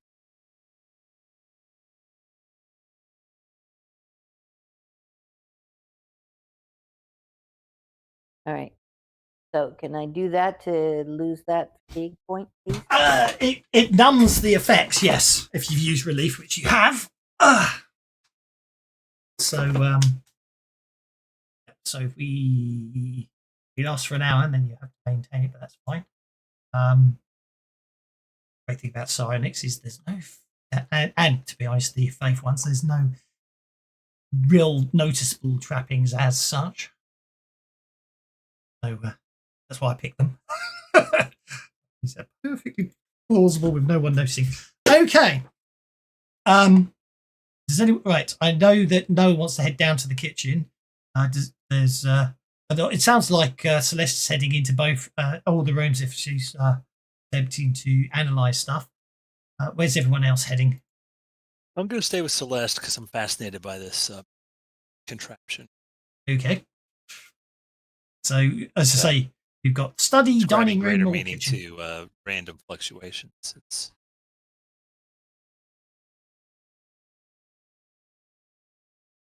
Okay. So, I think Father Des will follow, just try to even out the group if we're splitting up.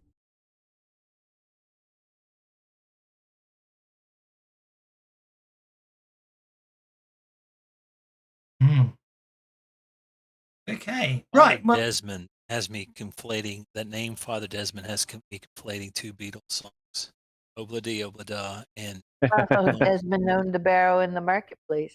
yeah, and then hour and a half. Father Right. Mackenzie, and Lonely People. Eleanor Rigby. That was Eleanor Yeah, Rigby. Eleanor Rigby. Yes. Okay, Johan, you head as you walk down to the kitchen. The kitchen door is slightly ajar, revealing eerie glimpses of the fog beyond. It seems like there's some fog inside the Johan will go ahead and push open the door. Mhm. And said the kitchen's full of fog, huh? Well, as you push open the door, it appears the back door to the house is ajar, and there is obviously the fog seems to be seeping in through the door into the kitchen. Okay. I will go Here's where they've over been and keeping the fog. Yeah, check the fridge. Yeah. yeah, they left the R off the legs they were trying to cook. So Johan will go over and he'll check the back door to see if there's anything Are you saying this weird is a about fog gig? Okay. it, and then push it closed if nothing is obvious. Indeed. Yeah. Okay. Yeah, I'm going to slightly alter the order of things because the players to go to the room they're supposed to go to last first. So yeah, you walk into the kitchen. You'll push the door, and also there's a time factor. I'm running out of time, so you push the back door. You push the back door shut, and yeah, looking around the kitchen table's set with plates of untouched food, as if someone once sat down for dinner but never got the chance to eat. One of the saddest stories. What condition is the food in? How fresh is it? The food seems preserved yet impossibly. Apparently, it seems it's probably got a thin layer of dust over it, is what we're trying to say. But looks like it doesn't appear to have rotted, but it doesn't look fresh. It's edible other than the dust. Okay. Do it. I know you want to. Make a notice check. That's exactly what I was expecting. Is Oh, I thought you were gonna eat it. I thought you were asking one of these No. questions Okay, to so see. here we go.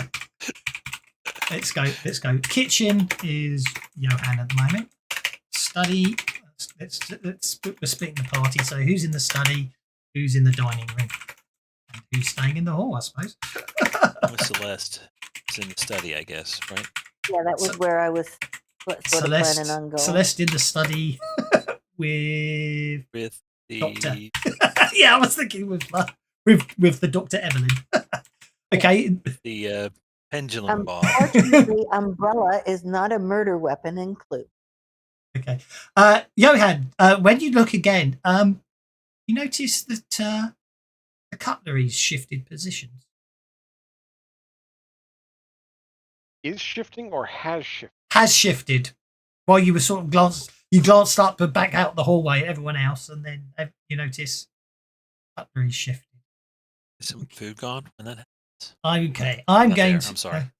Okay. So I'm going to cut to the study. The study is choked with the scent of burnt paper, pages blackened, spines broken, knowledge deliberately erased, as if someone didn't want the truth read. Shocking behavior. Someone's basically they made a big pile of books and papers and smashed everything. Who wants to have a look at the dining room? You don't have to.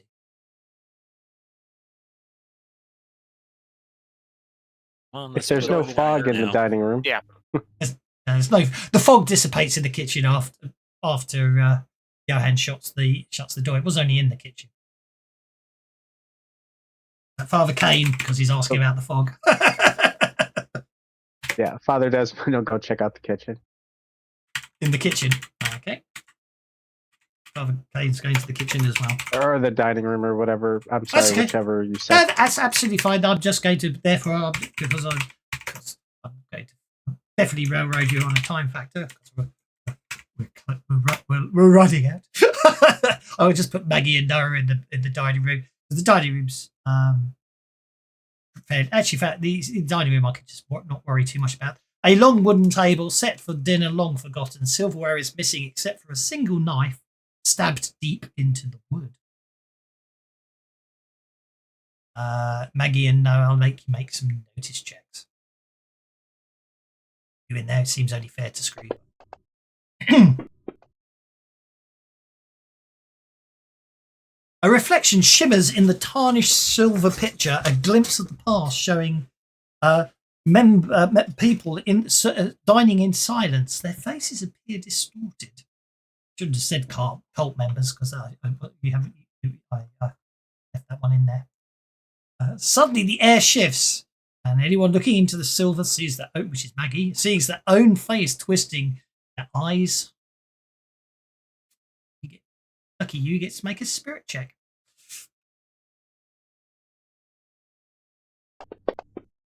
And you're okay, fortunately. Back to the kitchen. Father Cade, Johan and Father Desmond are in the kitchen. As you walk in, Father Kane, the plates rattle violently, skidding across the table, and then all basically crash into the wall, coming to an abrupt stop.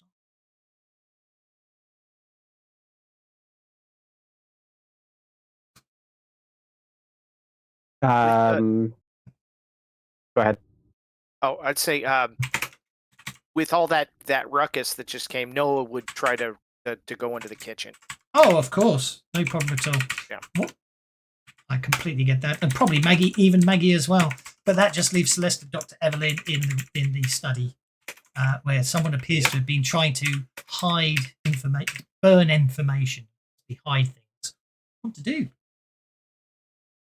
Oh, I'm Would going to use Father my Des- investigation Sorry. skills and go through the ashes and see if we can together some sort of Okay. paper fragments with writing. Okay.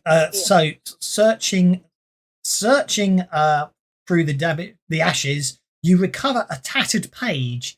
It appears to contain. Oh yeah. It appears to contain a list of names. List of names? Since I went through the list of names, since I went through the list of the disappeared people earlier, do I see are any of the names familiar? No. Varash, the one who listens, a silent force to alter voices, mimicking them until reality warps. Ilith, the watcher in the veil, Those who say a name find their reflections misaligned. Othmir, the broken traveller, he was once human, now a flickering shape seen at the edge of perception. Severin, the whispered tread, his name is never heard. Directly it appears in the gaps between words. Zeraphis, the hunger in the mist. Some believe he isn't an echo, but something worse, something that the cold feared most. Yeah, you know this kind of thing. What is it? Zeraphirim? Is that how you pronounce it? What does that mean? An illith. Don't say the Is this- name. Did he say the name? Yes. He did say Don't the name, say didn't the he? name. No. It's a doubting Thomas. She's a doubting Thomas. She doesn't. Exactly. Yeah, no, don't say names. Oh, Okay. Okay. This one I've actually got programmed so you can actually do it on the combat tracker. But basically, as soon as Dr. Emily starts mentioning the names, everyone in the house feels a faint whisper coming out of the darkness of the house. It's right up close, as if they're whispering directly into your ear. You all get to roll your fear checks. This one's nicely automated because if you fail it, it'll roll on the fear table for you. So you all get to make a roll on the combat tracker as he starts reading off all the names. Sorry. That's okay. I mean, as a player, I know better. But I know. I'm going to give you a Benny for screwing the party over like that's brilliant. Oh, Maggie's failed. Oh no! Father Desmond's failed as well. It did. Oh, okay. Maggie is smart enough to be scared, is what it is. Yeah. Yeah, I don't think I'm not going to use a Benny for that. I think that should see what happens. I will definitely use a Benny. Okay. I don't know what happened. Okay. So, Dr. Evelyn. Dr. Evelyn. So there we are. Maggie's frightened. Okay. Maggie gains the hesitant hindrance for the rest of. Basically, you're hesitant while you're in the house. As Desmond Kane is it's a 13 and is therefore okay. Right. Back to the kitchen. sorry, everybody.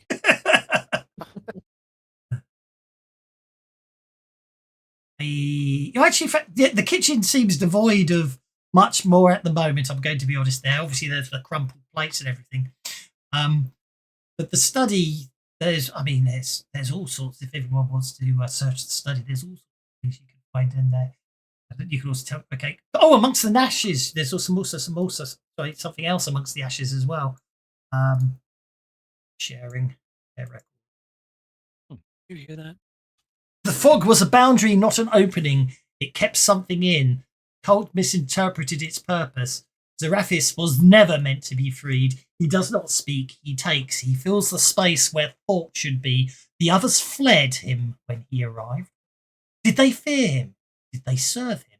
Or did they simply know they were lost?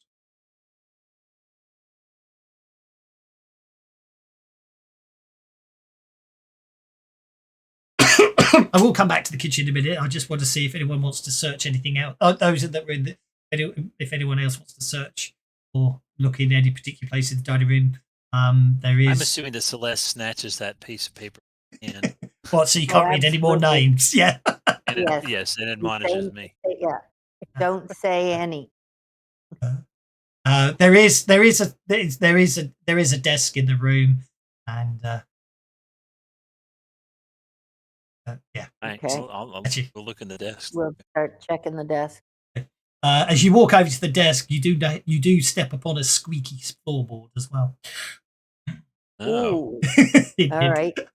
One let's of the desk drawers floorboard one of first. the desk drawers appears locked, but you're able to open the other one. So under the loose floorboard, you find a leather-bound journal.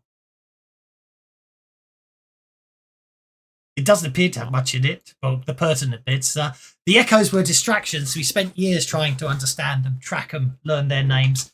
But when we freed him, when Zeraphis woke, the others ran. Even Varesh, even Ilith, they vanished. The fog changed, the light dimmed. And people who were standing right beside me were just gone. Not dead, not screaming, gone.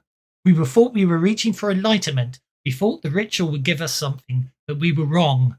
The town was not cursed. It was sealed, and now the seal is broken. We have made a terrible mistake.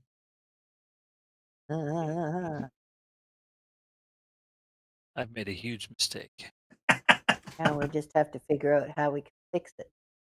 Okay, what do you find in the desk drawers? Oh yeah, in the desk drawers is the hastily written note. Oh, this is I got carried away here, I can tell. So it's written on a crumpled piece of notebook paper, the ink smudged in places where trembling hands failed to keep steady. Brother, you will not find me among the others. I do not know if they're dead or if they have become something less than human or something more than flesh. I only know that they are gone. It was a mistake. We thought the fog was a veil we could part, a gateway we could step through, unshackled from the blindness of this world. The echoes whispered of a truth waiting to be understood, and I believed we would be the ones to receive it. But we were never meant to look beyond. Barash does not share his wisdom. He took our voices, wove them into the air, until we could no longer remember who had spoken first. Ilith did not offer sight. She shattered our reflections, left us staring into twisted forms that moved when we did not. Othmir did not guide us. He drifted at the edges, watching, shifting something not quite here, something never quite whole. Severin's name appeared between our words, slipping into places it was never spoken, and suddenly we were saying things we did not mean to say. And Zeraphis, we thought he was one of them. We thought he could be understood, but even the other echoes fear him, and now so do I. The fog does not part. It takes, it pulls. It fills the space where thought should be, and I hear it now. I hear him. I will not run. There is nowhere left to go. If you find this letter, turn back. Do not listen. Do not speak his name. Leave while you're still able to. Alan.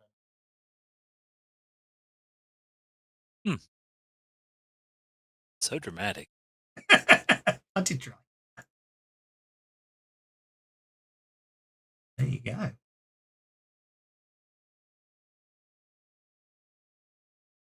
I mean, clearly this person was under a great amount of stress.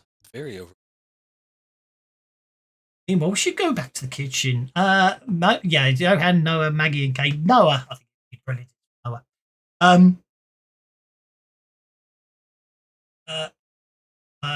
No, actually, everyone in the kitchen can make a notice check. Okay.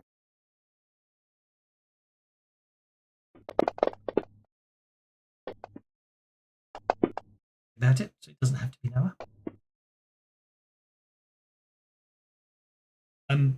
Obviously, you've been looking around. You've not been finding anything, but all of a sudden, maybe it's in the corner or something. Lying on the floor, you spot a sealed envelope, untouched, as if it was dropped in haste, yet never retrieved. The paper is slightly crumpled, the edges softened, as if from exposure to damp coat. I even put something in if you somehow manage to fail your notice checks on one of you. So who wants to be the guinea pig and open it? Yeah, Johan will pick it up and put it on the counter. Does it look like it's addressed to anybody? Yes, it is actually. Where's the sealed addressed letter? It's addressed to a Henry Whitmore, 1357 South Hollow Drive, Hartford, Connecticut.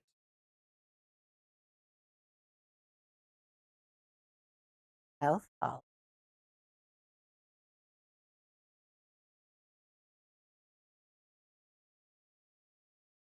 Well, the edges are softened, so I'm going to very gently tear open one of the edges.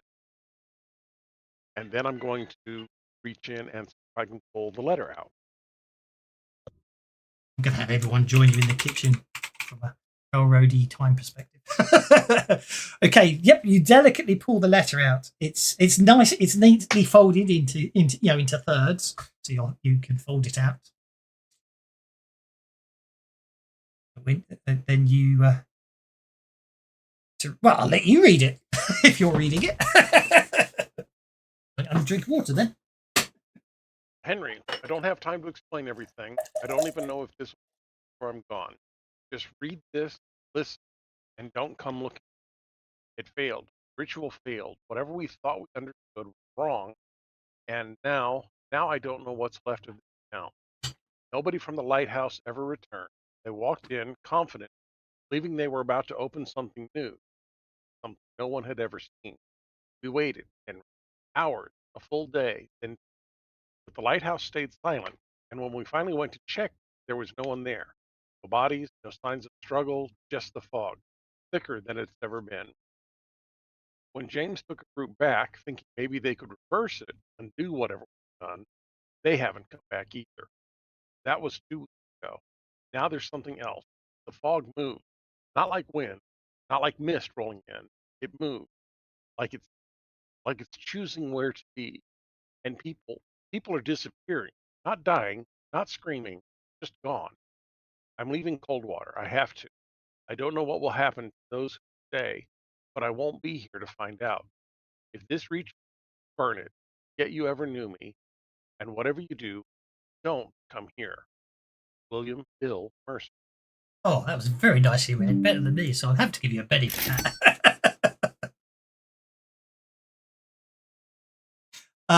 Okay. As soon as you finish reading the letter, a bright light from outside in the distance comes on. It's an eerie green glow. Johan, you reckon it's in the direction of Is it in the direction of the town? the lighthouse? The lighthouse. The lighthouse that was decommissioned a fair few years back. And it's a eerie green light, because I forgot to put that in the text. So that happens first, and the light seems to bathe the kitchen in light through the windows. As you finish reading the letter, William Patterson moved. you feel colder. Your breath condenses in the frigid air. The room also seems to be filling with fog. It seems fog. It seems to be. Oh, that's a terrible typo there. Let me try that again. The room seems to be filling with fog. It seems to be pouring in from the rest of the house. You hear footsteps, slow, deliberate, echoing footsteps through the house. They seem to echo through the entire property. And the fog's getting thicker. You feel an increasing need to escape the house. You're overcome with a growing sense of dread.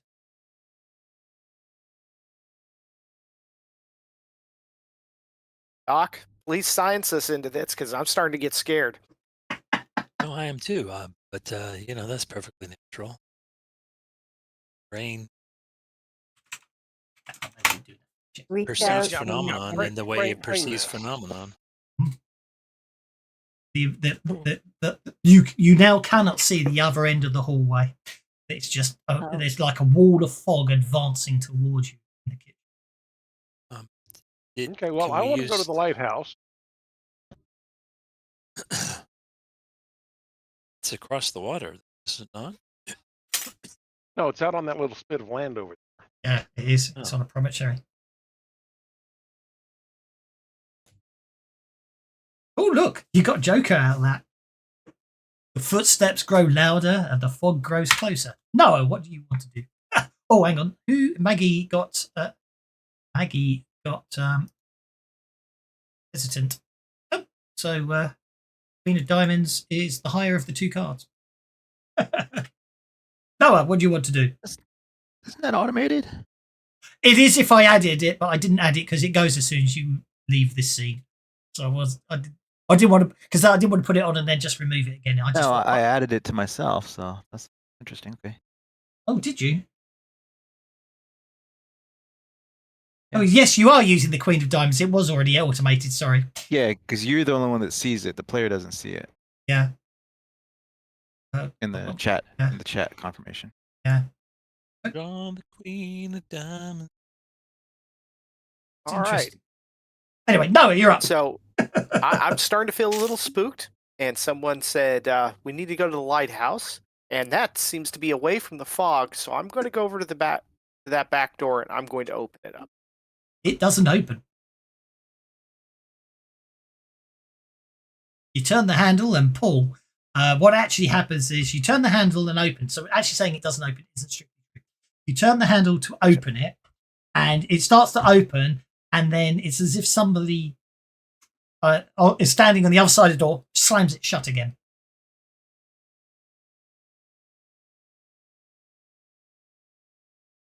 All right. Help? And then I start knocking on the wooden cabinet right by my head. Okay. Um, I'm not going to worry. Carry I'll on. I'm not walk going my to way worry you. through and Go ahead. briefly touch everybody on the shoulder as I'm going through. What? And, Go for it. Yeah, go for it. That's not really an initiative. Go for it. I just put the cards to make it happen. By all means, touch everybody. I'll jump to you. Oh, okay. I'll go to there, and then what we have to do, because there's no map, this is the downside of maps, is target Noah. You touching yourself at the same time as touching everyone else. It's so wrong. I did that.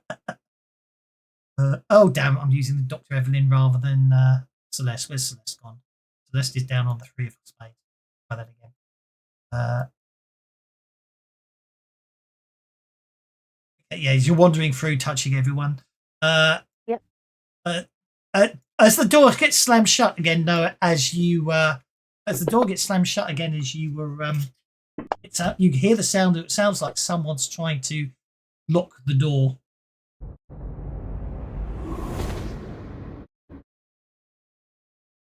So what I'm going to do is I'm going to allow that. Okay, that worked beautifully. So that's protection,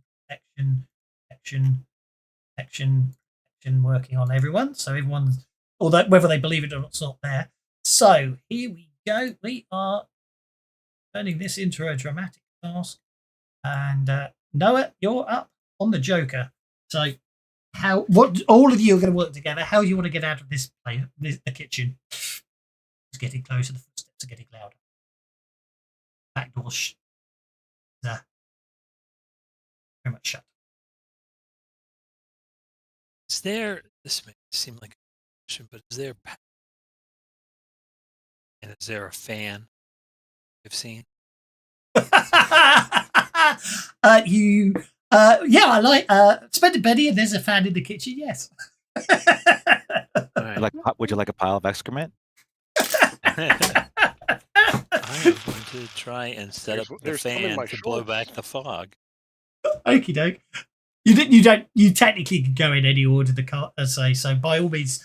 What skill are you going to use to set up the fan? I know, yeah, it's not really a skill used, but you know. Science. Science. Go for it. Yep. I shall jump to you for your science roll. Gotta science the hell out of it.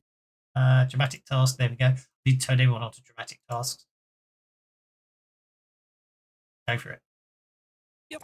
Let me see.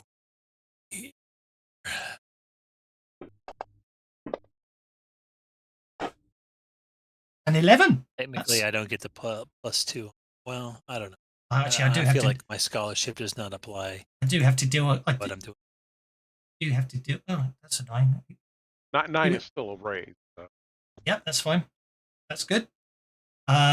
Anyway, you can go in any order. So Noah's got the Joker bonus because that's the only reason I've got to put the cards on. And I'm not worrying about anyone got a club. You're not going to necessarily fail it just because of that, so you don't have to worry about that.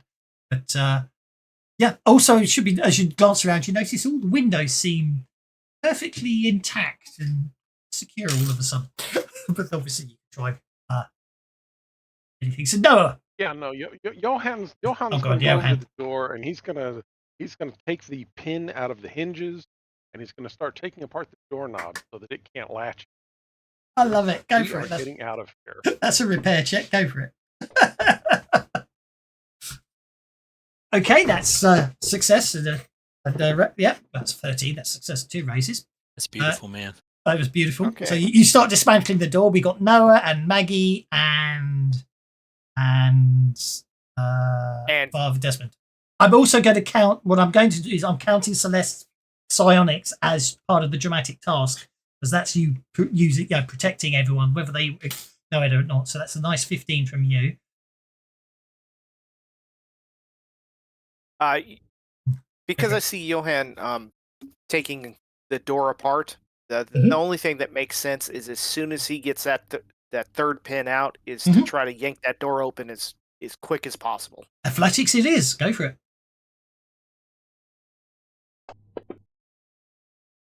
7. Success.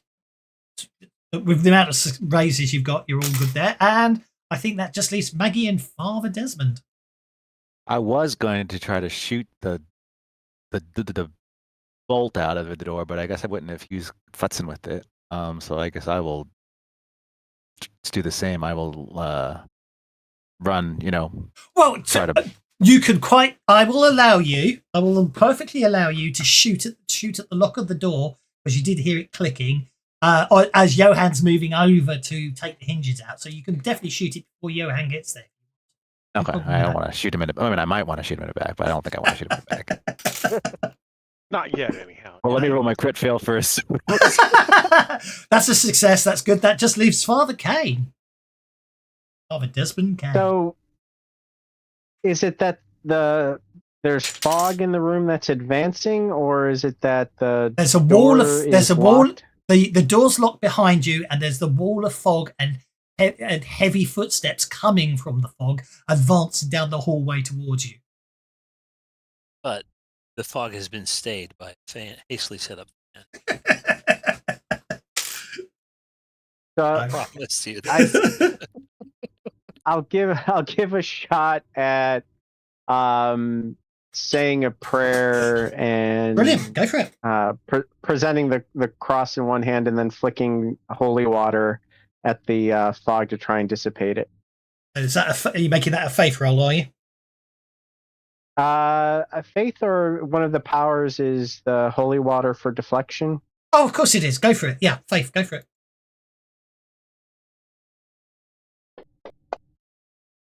Another success. Right, now that's 15, 8, 4, 8, 12. That's 3, 5, 8. Oh, you're fine. You're clear. Yeah, with the use of science and physics to blow the fog back with a powerful fan, and Father Desmond flicking holy water with using protection, and deflection, I should say, and Celeste using her psychic powers to protect all of you from outside influences. All of you are absolutely fine, and you get outside. You get outside and slam the door behind you.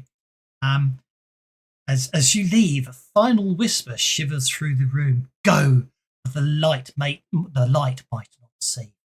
You leave the house. What does it say? Go, but the light might not see. As you head to the lighthouse.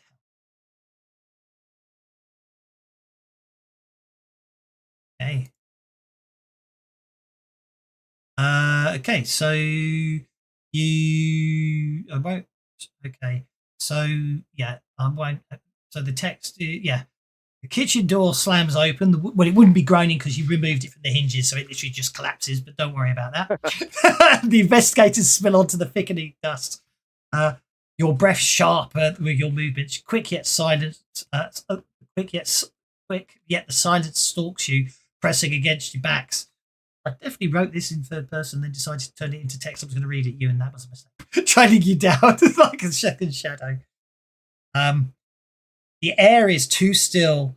The trees are bent and skeletal. They stand motionless, their limbs stretching into the fog like grasping hands. Not even the wind moves. Your boots crunch against the damp earth, each step too loud, too defined, as if sound itself should not exist here. Then, for just a moment, a flicker out of the corner of your eye. Shape. Not a person. Not quite. But something standing where there was nothing, in the hollow space beneath the crooked fence, just at the side, watching. Then gone. The lighthouse looms ahead, cutting through the mist, its shattered silhouette. The path tightens, the air thickens, the fog closes in as you reach the lighthouse. As you reach the promontory, the air shifts from the fog presses inwards, tightening and folding like it's aware of your presence. Then you get to. I'm not going to worry too much about you on this map. But I'm sharing it because I've actually got a. I've actually got a. She finally got something to zoom to fit, and then share it. Share record. There's the lighthouse, and you run up the pathway towards it. And you can see this eerie green light. It's not rotating; it's just shining out. Turn off line of sight flashlighting. Yeah, I am. Oh, I I'll apologize. back. Yes, that one I should have turned off. There we go. There we go. Oh, thanks. Oh, I don't know why line of sight's on. I don't know why. But anyway, I'm not going to have you run up the map because we don't need to worry about that. A sickly green glow, not the bright guiding beam of an automated lighthouse, but something fractured, stuttering, something not in the mechanism itself, something alive. Got a Rutan in it. Yeah. As I say, Johan was pointing out it wasn't the lighthouse switching on. The machinery has been dead for years. There's no power, no automation, no reason for its function.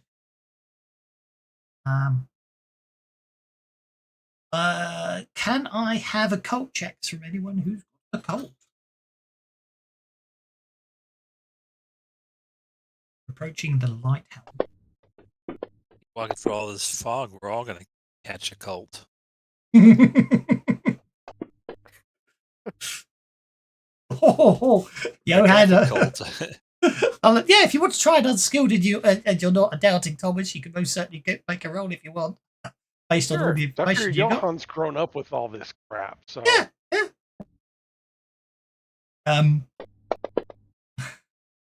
It gave me a -1 on my D8 for my fatigue. I shouldn't have fatigue because I have relief. Oh, I know, that's correct. But that's You still have because fatigue, but you don't have the. no. What happened was I forgot about the relief, and I went and removed all effects, which of course got rid of your relief effect as well as the protections and everything. So I can just add it back on. It's not a problem. There we go. Right, but that's the way relief works in. Yes, Sway, yeah. right? No, it's just I removed what. It's more about the effects should have been ignored. So anyway, basically, what you've realised is the ritual that you've been reading about. It was unfinished, but still echoing. The lighthouse's purpose was never just illumination; it was to highlight dangers and guide ships to safety. And now it is lit again to show you the way to save everything. Or is it a trap? But anyway, I'm inside the lighthouse. Well, I mean, if it'll help with mass psychosis, maybe just turn the lighthouse on. Convince everybody that they are shielded again. Well, there's only one way to turn off find this out, whole- and that's go and spring it. If it is, or if it isn't, well, And that green color is just. Ugh. The ground floor is stripped of anything resembling comfort or life. There are no chairs, no personal belongings, just shelves covered in old technical manuals, their spines stiff with age, the pages yellowed but untouched, as if no one has needed them in years. The lighthouse has been fully automated since the 1980s, reducing its purpose, a mechanism, a machine that no longer required a human presence. Something feels wrong. The air is still, unnaturally so here. There is no hum of electricity, no distant rumble of the waves against the rock. It is silent but not peaceful enough to be night in. It's okay. There's the wrought iron staircase that goes upwards, and from here you can see a green glow shining down from above. And there's also a the latch is rusted, but only around the edges, as if exposed to something damp. Though the ground itself is dry, a single scuff mark runs along its surface, not deep, not accidental, like someone dragged something heavy across it and then stopped.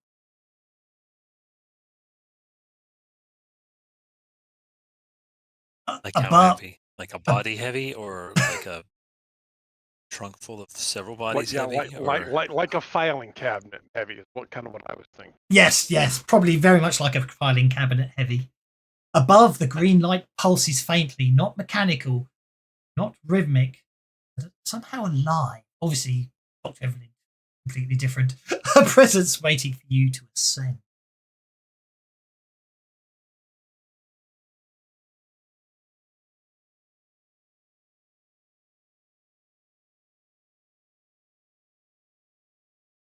Suggestions, guys?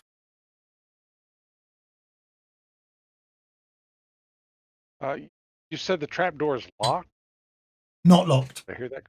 It's not locked. Okay. There's no padlock or anything on it, is what I'm saying. So it's not visibly locked. There's no bolt or any way of forcing it shut. Okay. Then Johan's going to open the trap door and look down. Okay.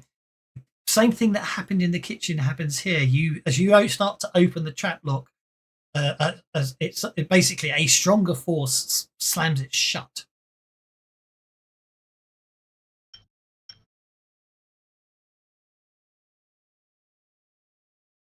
Well, did that feel protective to you, or did it feel level? rejected. It rejected. I don't know if that was out of attempting to protect me or out of trying to prevent me from doing something that needed to be done. Well, you need to trust your feelings on this, because it's all in your head.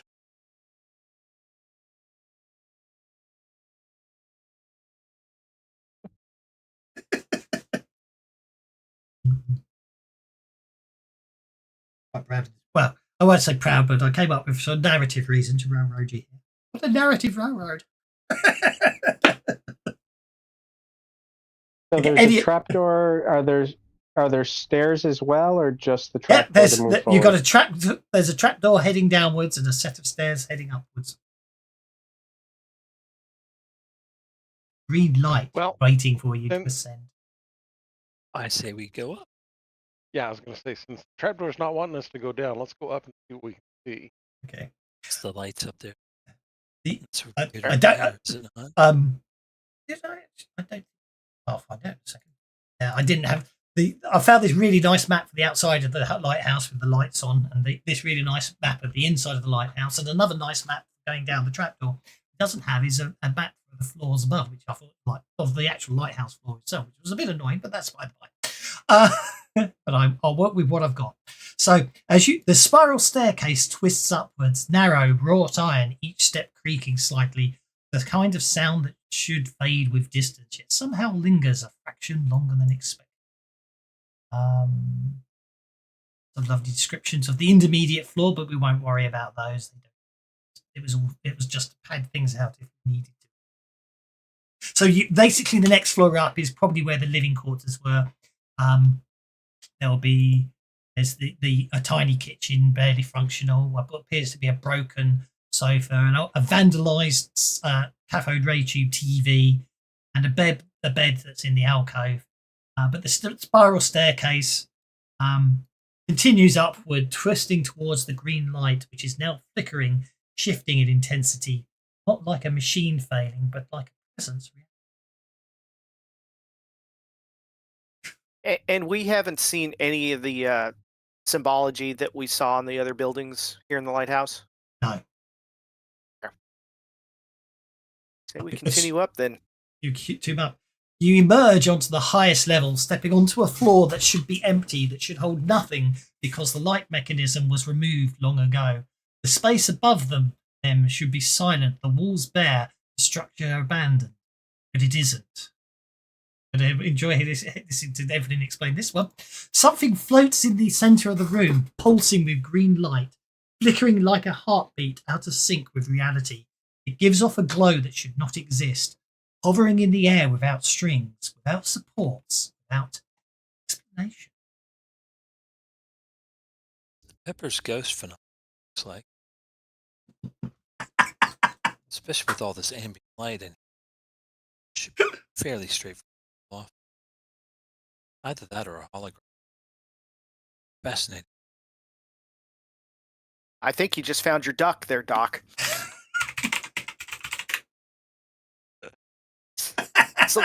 Celeste, what is that? One, it depends. Well, Celeste most certainly can make an occult roll. From a more, this might give Dr. Evelyn a. Actually, make an academics roll, Dr. Evelyn. I'll let you do the. Sorry. Anyone who's got a occult can make an occult roll. Well, I should have said. I forget. I forgot. I gave it to Father They're Desmond. dressed in the traditional garb of a lighthouse keeper. Dr. Evelyn's grades. Well, actually, you've realised it's an artificial lodestone, so obviously it's got a magnetic field around it. It's obviously a magnetically attractive mineral encased in polished brass, and obviously there's obviously some chemical reaction with the ambient fog causing the unnatural glow. Father Desmond and Celeste. You realise that the lodestone would stabilise a ritual to open between opening or closing worlds, anchoring it to the lighthouse's energy field. But the question is, why is it here? It doesn't belong here. Maybe someone or something wants you to finish the ritual. Made sure you. I often magnets can be confusing, and I often get the question, magnets, how do they? I suppose if it's strong enough, it could be. If there's enough negative, who knows? I'm sure there's an explanation.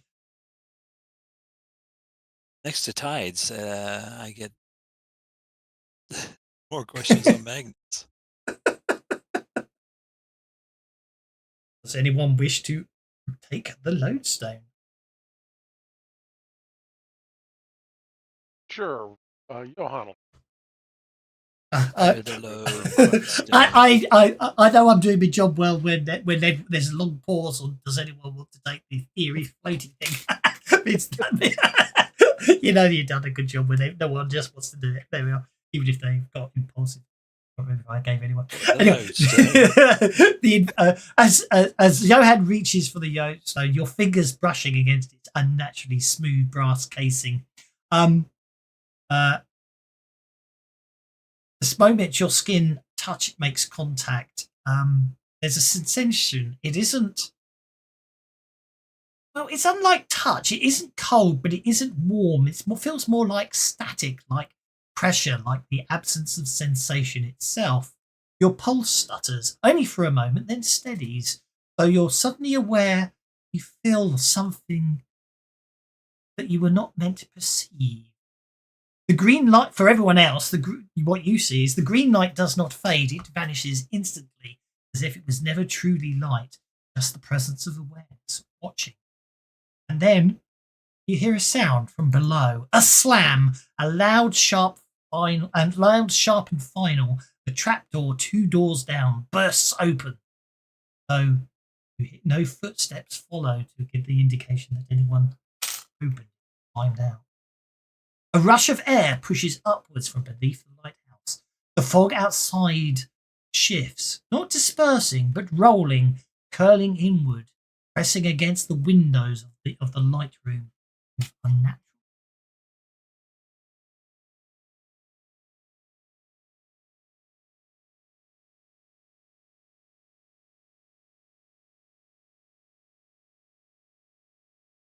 Okay. Johan will hold the magnet in his hand rather than put it in a pocket thing. Mhm. Say, I think this is what we came up here for. Let's go downstairs and see what's happening. Okie dokie. Oops. So, is the idea here? This is out of character, but I'm asking everybody else. Is the idea here that the lodestone is containing the force, the malevolent force, or is it The drawing idea. it here? It's a key component in the ritual to lock the force back away. Okay. All right. Hi, can you hear me now? Yes. Hey. Yes. Okay, Hey. good.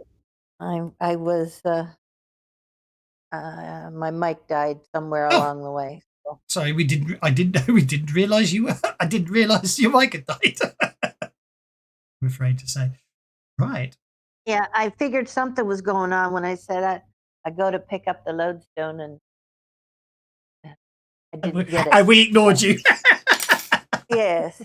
Fair enough. Okay, getting back downstairs. The trapdoor is now open. There is a long metal ladder, corroded by years of neglect, disappears into the darkness. Each run slick with moisture, as if something below still breathes against the metal. Well, I think something's the, happy that we've got it. Is it just me with the vision on the new map you sent? I have no vision either. I Yeah, I haven't shared. I had. Well, I'll assume you're going to climb down and share the. So Yes. you can see that. This one you can see. There we go. Excellent. This one I did do the look. So there's okay. So once you climb down the basement, the basement stretches in eerie silence. A place. Oh, hang on. There we go. A place that was meant for storage, not discovery. Yet something.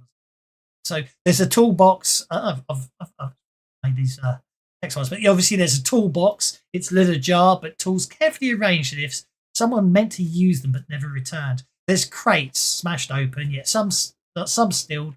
They had faded labels. Their writing too washed away to read. Yet one remains with a fresh ink, a date from a year ago. There's all sorts of interesting odds and ends that certain people with certain edges may want to use and certain preparation for certain things later on, but who knows? And what that remains, what does it say? The foundation wall of the lighthouse has been shattered, not from decay or collapse.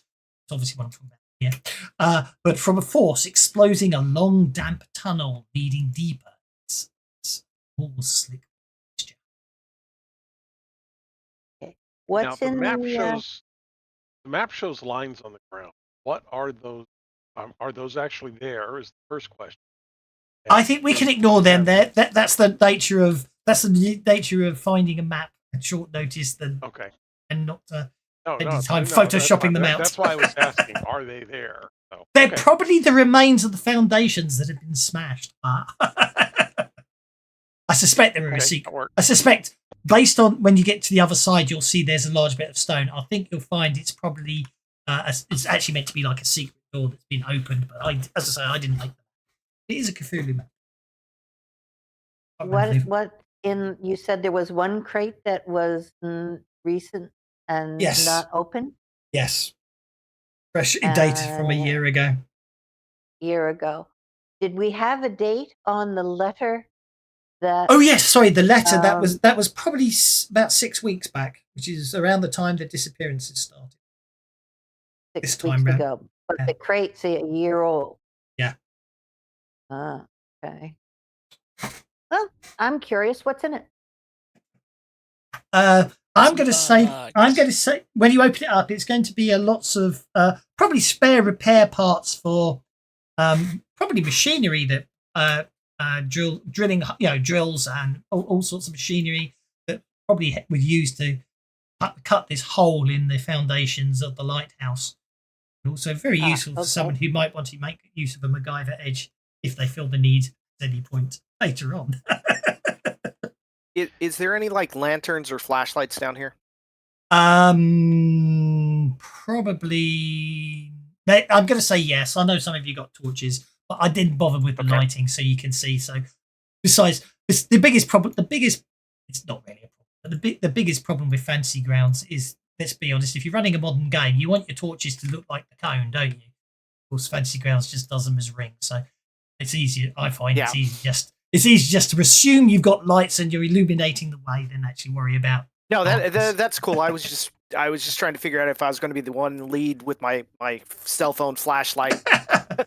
I do, but some people do have torches. I know that. So, and there's probably some there's probably electric lanterns, that they can hang on. Work lanterns that were used down When you here. say torches, you mean flashlights, right? Flashlights, yes. Sorry, in the UK, flashlights are torches. I apologise. Okay. Johan's going to go ahead and open the toolbox, Yep. box or crate with tools and so forth. He's just going to kind of go through and see if there's anything that stands out as, boy, that's kind of odd. No, it's mostly wood making tools rather than mechanical tools. Probably again for shoring up the probably be used to shore up bits of the tunnel and further along and stuff like that. Also, there appears to be stonemason tools in there and stuff like that as well. Okay. Okay. Yeah. Does anybody want me to make anything for them? Put together this stuff. I might even give them like a crossbow.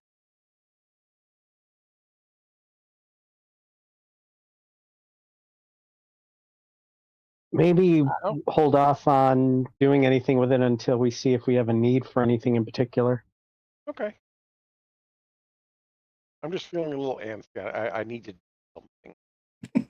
Yeah, I'll be patient. I'll wait. But you can sit here and make something if you want. There's not a problem with that. Well, there's bound to be obviously there's probably things like ammonia and stuff down here if you want to be more creative and explosive with your inventions. Obviously, Did you say there's mold here down here? Ammonia. Oh. And even possibly fertilizer if you need that sort of thing. Yeah, I'm not going to worry. I mean, the A team of MacGyver could be locked in a shed with 3 pieces of wood, and the next scene they drive. Well, the A team more than MacGyver. They'll be locked in a shed with 3 planks of wood, and the next thing they drive out in a Sherman tank. Mm-hmm. Yeah, but they have to get Murdoch on the helicopter first. So the point I'm trying to make is, because it's the MacGyver edge, the point is anything you want within reason you can artificially make. I haven't locked tokens. I'm not worrying too much about making you crawl down the maps. The maps are more about to set the visual tone, and because I had them. Gotcha. Okay. But I think we should go down there's a hole in the wall. Let's go see where the hole goes. indeed, the tunnel. The air tightens, the space seems to narrow, though the walls do not shift. Only the feeling of passage changes, as if someone is aware of your presence. You do have torches, but the light does seem to be dimming a bit, unnaturally short. But you move forwards, and eventually, as you'll get to the other end, you'll find the stone stairs. All the way down here. I'll let you guys have the fun of it. By all means. Stone carved, worn smooth in places, but jagged in other. They literally just lead downwards. They slowly twist back on themselves. I probably got the portals wrong because no one got asked if they wanted to move over, so that's fine. Yes, I did. That's okay. There we go. There we go. There is, if you sort of position yourself there because it didn't stretch out, you should be asked if you want to teleport to the other map, but I will move I you got a over. handler They error. did ask me, and I said yes. Doing so is popping errors, but yeah, That's, word. don't worry about it There then. it goes. Okay. There we go. I will move you naturally, don't you worry. I'll move you guys. I was just putting them in case, because originally if we had more time, I'd let you explore, but I am slightly rushing you because there we go. Oh, big map. Awesome. Big bat. Share record. Okay. The spiral stone steps end abruptly, opening into a vast chamber. Its walls carved by no natural force. The ceiling stretches into darkness unfathomable. The air here is dense, pressing inwards like the weight of something unseen. At the centre of the cavern stands a raised dais. Let's share that one. Stone smooth as though by centuries of hands that never truly touched. A pillar rises from the dais, its surface etched with faded symbols, not quite cultist script, but older, something predating human understanding itself. From its core, a thin blue light pulses outwards, only 6 inches across, but wrong in the way it shimmers, as if it is not light at all, but a tear in itself.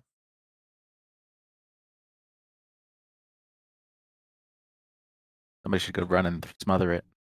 The unlock tokens again so you can move freely. There you go.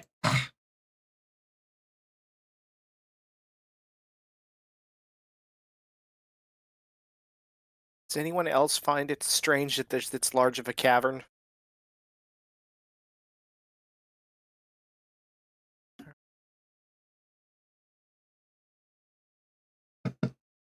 I'm worried about the scale though. I might have to check the scale. Yeah. Oh no, that's because they made it. No, that's probably bigger than it needs to be, but it's fine. It's double. And re-add you all to the map again. The pre-made map. So I'm just going to dump you back on. You'll be slightly bigger now. Celeste, it's probably a good idea to go touch that thing, right? I walked around it, looking at it from all angles before I approached it any closer. There is an indentation at the base. It is shaped perfectly for the lodestone. Okay. Can you reshare the map? Because I am looking at a black. Oh, just move yourself. It'll pop in.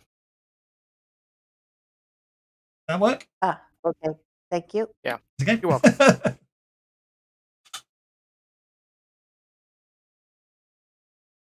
Well, You've got 35 who was minutes. it who Someone put needs the to touch it. lodestone? It was Johan, wasn't it? Yeah, Johan will go ahead and go on up and the lodestone in.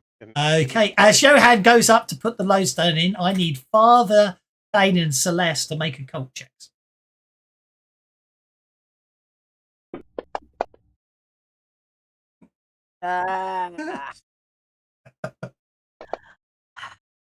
Don't forget, you do have conviction, guys. Okay, yeah, Father Desmond makes it. So it's up to you whether you want to Benny it, because Father Desmond did succeed. Oh, there you go. Okay.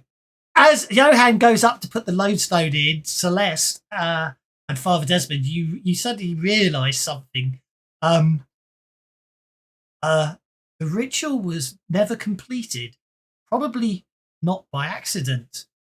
And in fact, actually, Johan, as you get closer, make a notice check. Sorry, a repair check rather than notice, but it's mechanical in nature. And anyone else, actually, if they want to examine the pillar, can make a notice check. But Johan gets the check.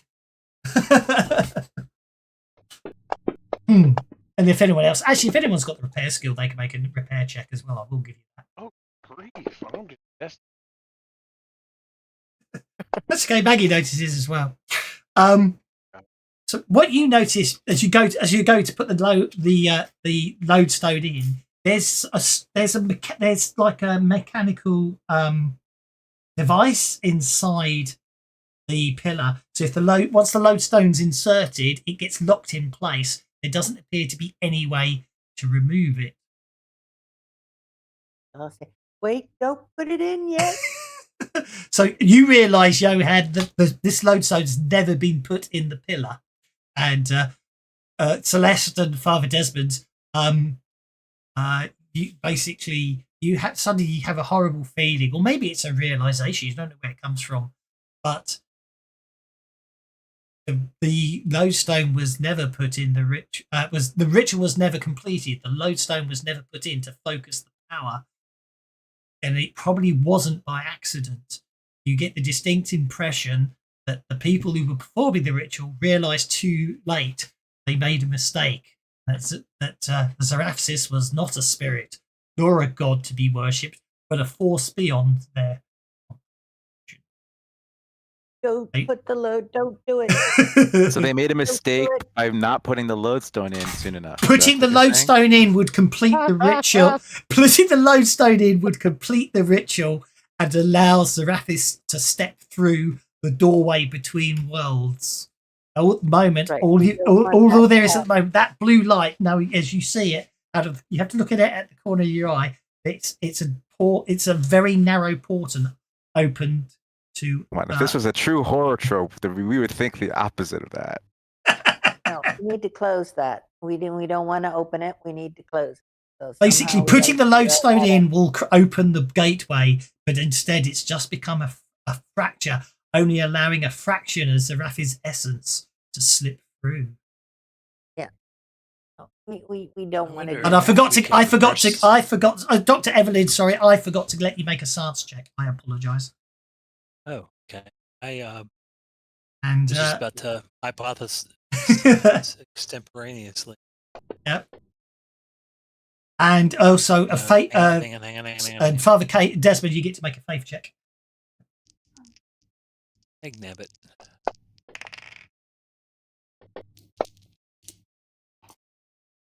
Okay, that's good.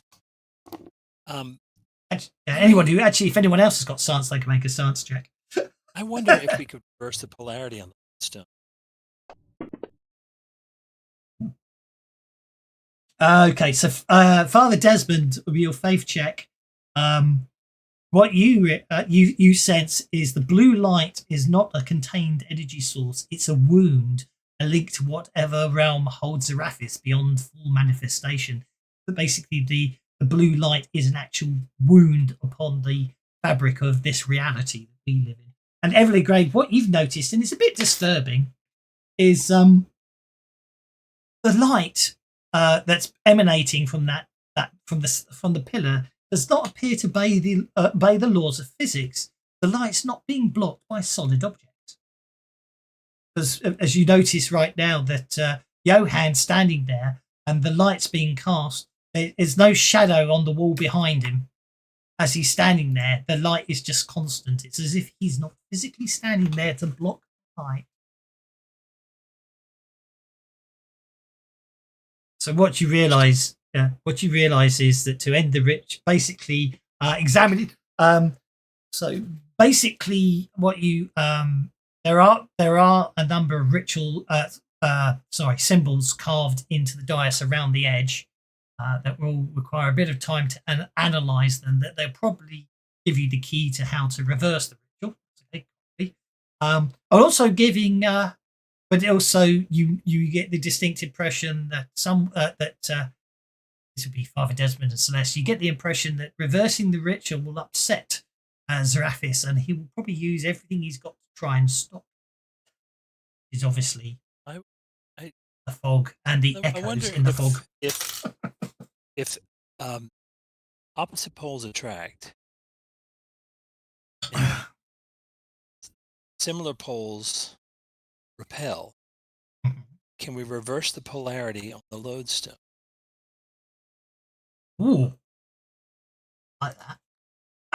That never occurred to me. I like that. I'm giving you all bennies for that one. Yes, because that would actually. Yes, if you can pull off a way to do that, you probably need to create some device that creates an electrical field around the lodestone. That would definitely give a bonus. Coil of wire and apply an electrical field to it will reverse the polarity. You have flashlights, you have wires. Johann can definitely. Actually, you could probably do that. You don't need Johann to pull that one off. Well, Johann is definitely an expert. He found all that other equipment, so. Yeah, let me make a repair check to put all this together. Mm-hmm.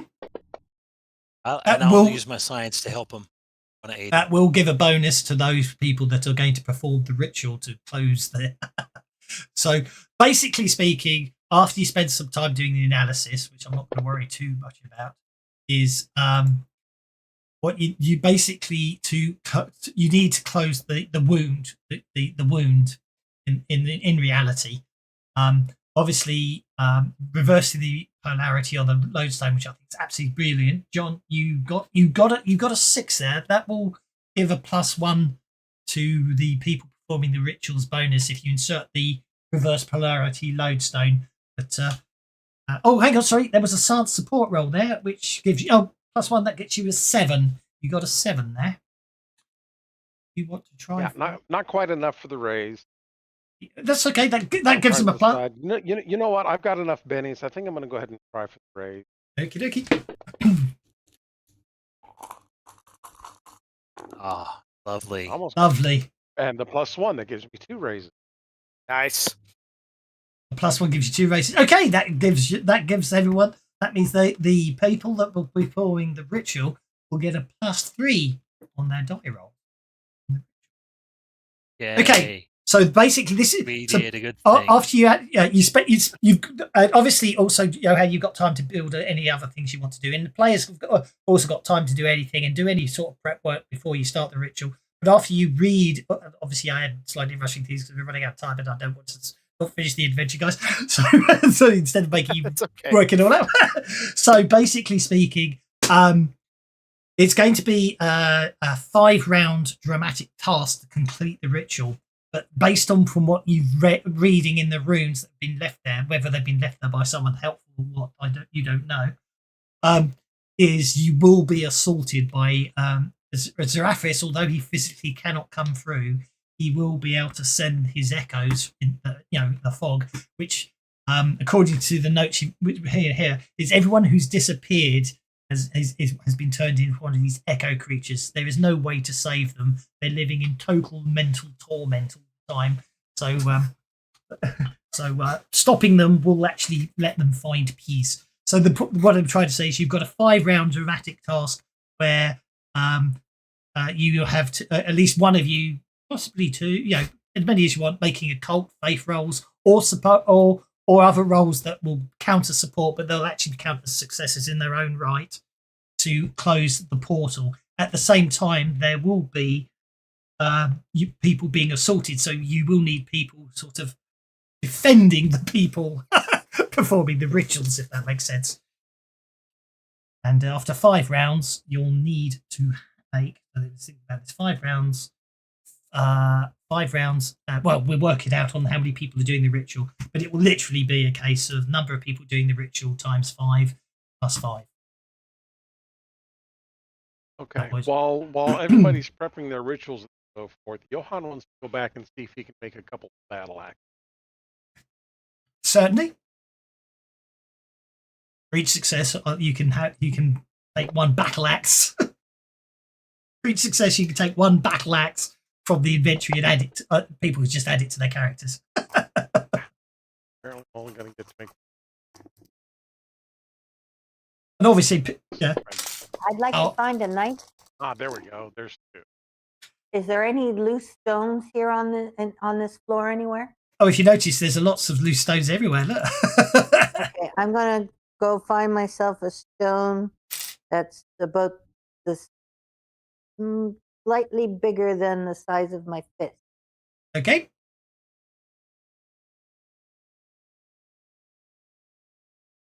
No problem at all. And this is the time to do the prep work. Likewise, if anyone wants to cast any preparatory yes, and then we powers, walk now's the around time to do it. and pat folks on the shoulder and say, "Don't worry, we'll make it through this." And yes, Indeed. Doc, I know you're the skeptic here, but you gotta believe. I mean, you can I will say from So I say, Dr. Evelyn, you can. I believe that it is important that I support you. So yes. Okay. That's So my 100% commitment. I'm going to pop. I'll tell you what. Have you given yourself what? Have you given yourself a battle axe, Johan? I have, yes. I should put the other one in the party sheet. If anyone wishes to take a battle axe, they can do so. Once I find items, I minimize. I for the first time ever, I've shrunk my sidebar down, and I'm not used to it yet. It's taken me twice. Okay, there is a battle axe in the party sheet if someone wants to add it to their character. If someone wants to take it and add it to their character. So here we go. So basically all you need before we start. Yeah. Before we start, everybody that's performing the ritual, Father Desmond Kane will ask them all to kneel, and he'll give a blessing and do a whispered prayer, which would do a boost trade. I just need to know how many people in terms of how many power points I'm going to be spending. Well, this is where it gets interesting. I'm not going to worry too much about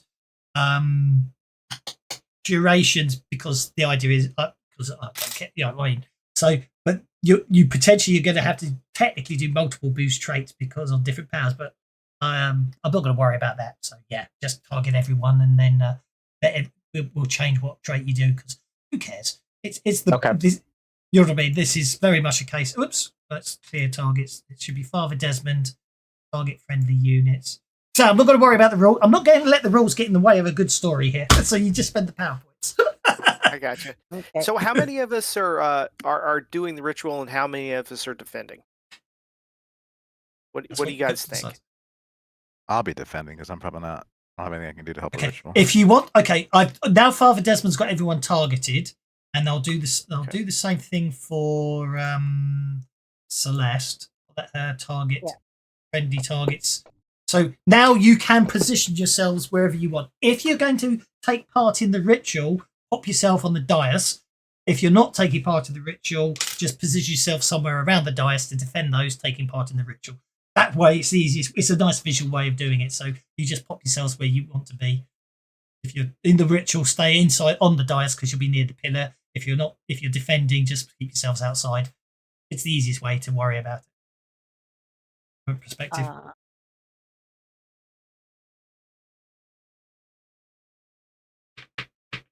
I don't know if I'd be better defending or attacking. To perform well, yeah. You'll be using a cult or faith on the ritual if it's Dr. Kane or Celeste. Anyone else, they will I will come up with there might be a very good scientific reason, for example, why Evelyn is able to help in the ritual if they want to. Likewise, other people could be using there are other skills to defend, as it were. The whole point is I'm trying to let the whole party have something to do here. If you like, well, if you want to smack stuff, you get to smack stuff. If you want to be more cerebral and save the world, you can do the ritual. And obviously, need be you can, or likewise for the purposes of I'm thinking in terms of Father Kane and stuff like that.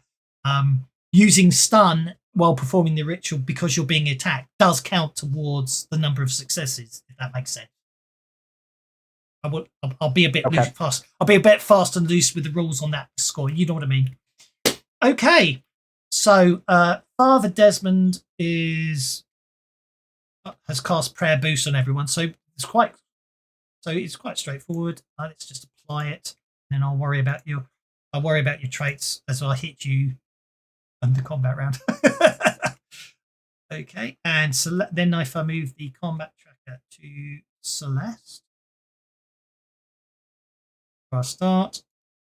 And if you want to, I'll go ahead and pick up the battle axe, guys. Be better than my stun gun. So Celeste, if you're going to empower people, now's the time to do it. Or deflect or protect them. I previously rolled a D8. Rolled an 8. You did. So make a roll. If you get, I'll be nice. Make a roll, and if you get less than an 8, I'll change it to. I'll bump it up to an 8 for everyone. Okay.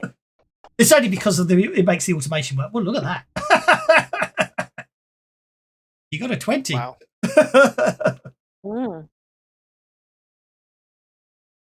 Okay, so everyone has got +2 toughness from protection, which is nice.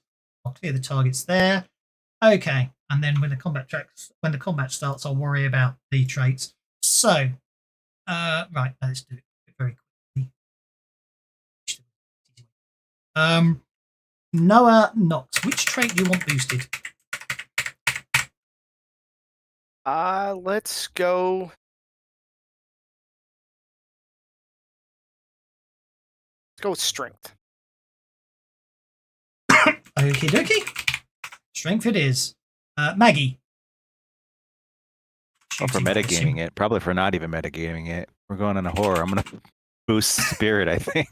There you go. Yep. Spirit, certainly. Okay. Yeah, don't worry about it. Okay. Johan, what do you want boosted? Johan wants fighting. Johan wants fighting boosted. Father Desmond. Spirit. Dr. Evelyn. You want boosted? Spirit. Spirit. Very sensible. I boost my spirits. And, pardon me, Celeste, what do you want boosted? Spirit. It's almost as if you know what's coming. Okay, right. let's put some bad guys on the map. So as you start the ritual, so we're going to Father need. Desmond, are you able to bless my axe? Well, So you can see that his brow is furrowed and sweating quite a bit, and that prayer took quite a bit out of him. I'm actually down to 4 power points at this point. 2 bennies will but get you up to I can't spend 13. the Benny on it. That's true. 14. Yeah, 2 bennies will get you back up to yes. 14. 2 bennies to get to 14. Yeah, each benny you drop. If you drop a benny and just drop it on the current power points, it gives you 5 power points back automatically. Okay, then I will do that. So let me cast it. Hold on. That was on who? Johan. If you want to cast Smite on everybody, you can if you've got enough power points. I mean, it doesn't matter if they're not using an attack. I'm not going to worry about it. Well, I do now. Okay, Yeah. so yeah, I can do that. So hold on. Let me go to the powers. You can't double stack smite, can you? No. Because I gave you both Smite. That was a mistake. Yes. No, actually, that's correct. Father Desmond doesn't have Smite. It's Celeste who's got Smite. Father Desmond's got Deflection and Stun. Although... I thought you meant in terms of the boost die, not the smite, but got it. Yeah, sorry. No, I got myself confused there. In fact, actually, Consecrate Ground is an edge I completely forgot about, but it would be quite nice right now. But I have to give it to you. Instead of one of yours, but anyway. Okay. So Celeste can certainly do it. Oh, hang on. Hold up. I will give smite to those who are carrying weapons and wish to use them. Okay, let me target everyone again. It doesn't matter. I'm not worrying too much about. I'm not going to worry too much. I think if you just assume that it's everyone except yourself. Well, it's everyone except you and Father Desmond. But I'm not going to worry about turning them off if that makes sense. You can just cast it. No, it's just that I have to spend the extra power points for the people, right? I know. So it's 1, 2, 3, 4 people total, I think. Okay.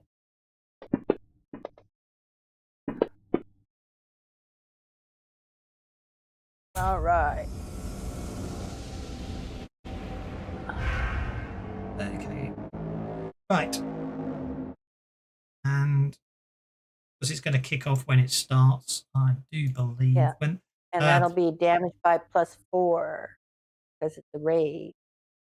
Wow. But that's okay. As soon as I apply it, it will be fine. Cool, these bad guys aren't going to last long, are they? They're not taking half damage now. Okay. So as basically as right. So let me see. That would mean that Father Desmond is okay. I need to hit resolve. I need to hit resolve on Maggie. I need to hit resolve on Noah. And Dr. Evelyn hit resolve. Celeste is. So let's see what happens as we start the round, as the ritual begins. And okay, a couple of things happen. As soon as you start the ritual, Zeraphis realizes what's going wrong and he's not happy. And the whole place fills with fog.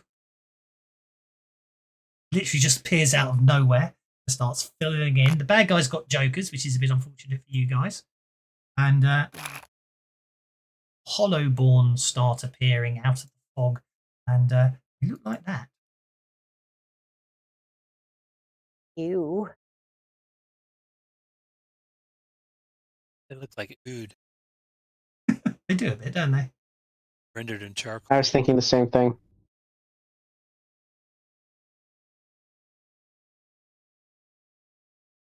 And I think we're there. Let's do it.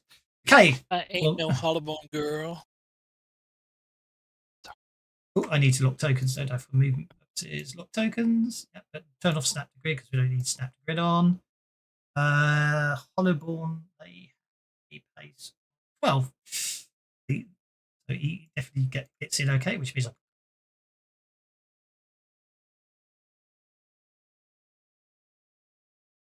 okay. He's going to use.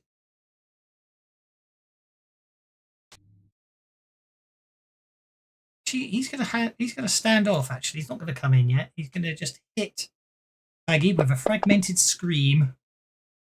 Does nothing. Even with the Joker bonus.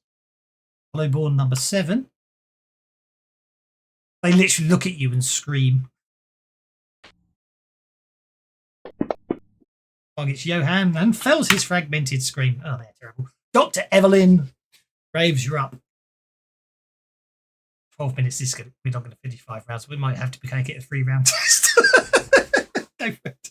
Have it.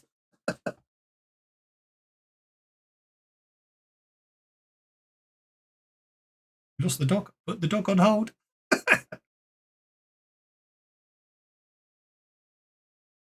Dog on hold. I'm 10 here. minutes. Okay. We've got 10 minutes. Come on. What are you doing? Go. Go. I am going to use a Yeah, carry on. Of haunt. Can I do that? course you can. Oh, here's what I'm going to do. I'm going to pretend like I have the lodestone, Mm-hmm. and I am going to try and distract him. Say, I'll keep it away from him, and I'll run over here. Okay. Technically, you could distract one, can't you? So target one and then make your... Yeah. Don't have work the room.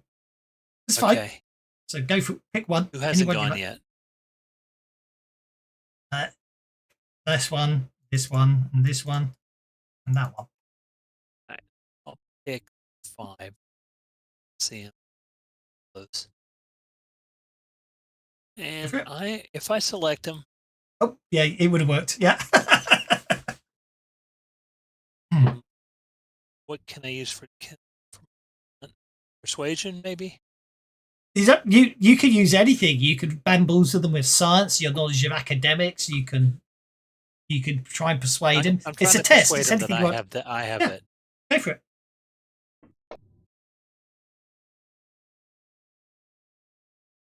Yeah. Let's see. I'll believe you. Yeah, I don't think that's going to work, I'm afraid. I'm going to skip the Hollowborn. They're manifesting. Johan, you're up. They're there enough to hit. I'm just skipping him for speed.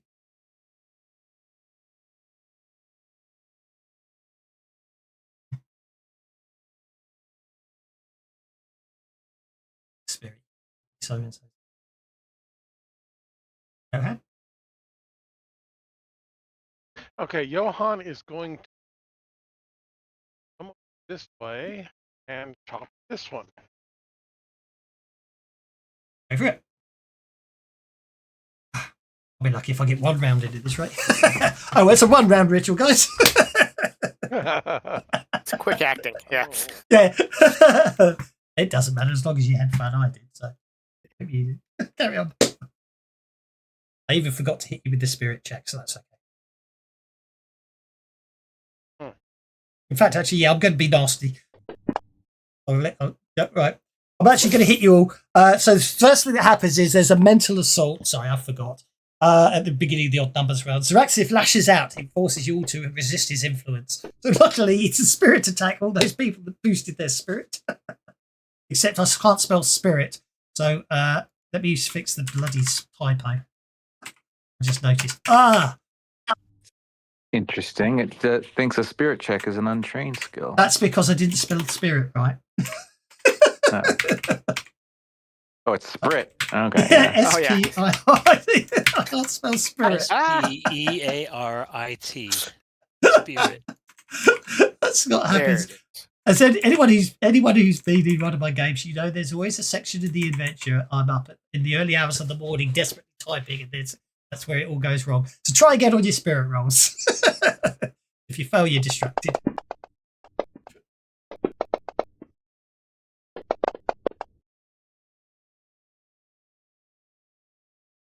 And then Johan's already hit. So Father Desmond.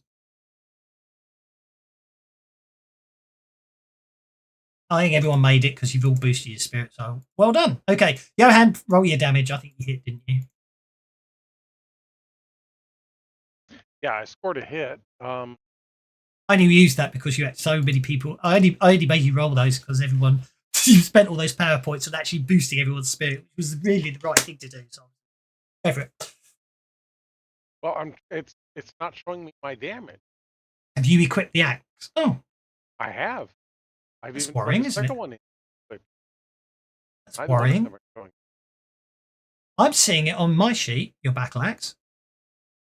That's It's lower. on there, So- but there's no damage.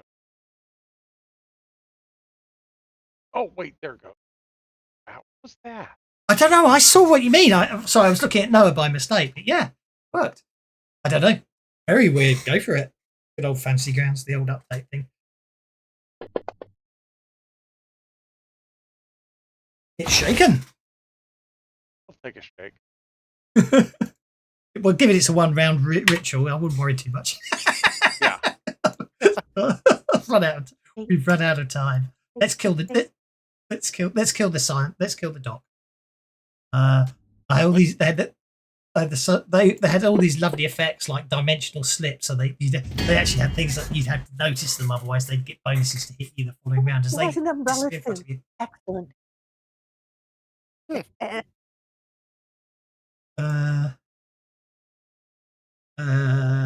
Damage. Oh dear! I think I have killed the dog. Careful what you wish for. Oh He no! did. You didn't kill him.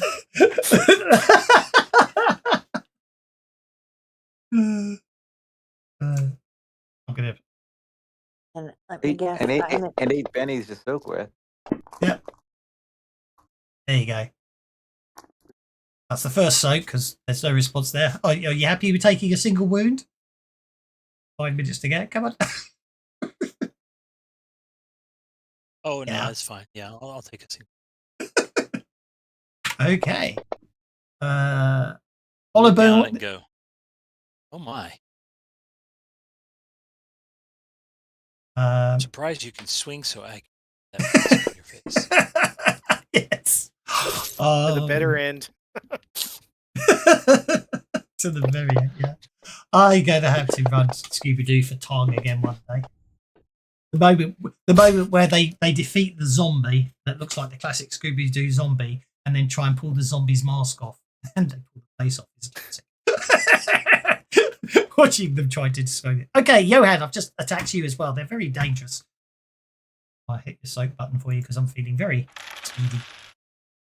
Yeah, go ahead and soak for me because I've lost my combat tracker and everything. That's okay. I'm not That's a wound. Okay, I'm going to wound you as well, so you all come out of this. Okay, That's fine. Celeste. Right, okay. Wound me, sir. Celeste, you're doing the ritual, so your choice of how you're doing the ritual. Oh, I'll be It's 1 round, so utilizing 2 my. people. You'll need a raise. Basically, both Father Desmond and Celeste will need at least one of you. +3. Yeah, you got a +3 bonus. You need it. You'll both need. If you both get raises, you'll succeed in the ritual because it's a 1 round dramatic task now instead of a 5 round. If one of you fails, the other one will need to make 2 raises. You get a +3 bonus on that, so that's an 8. You get a +3 bonus because of Dr. Evelyn's technical fiddling with the lodestone to reverse the polarity of the neutron.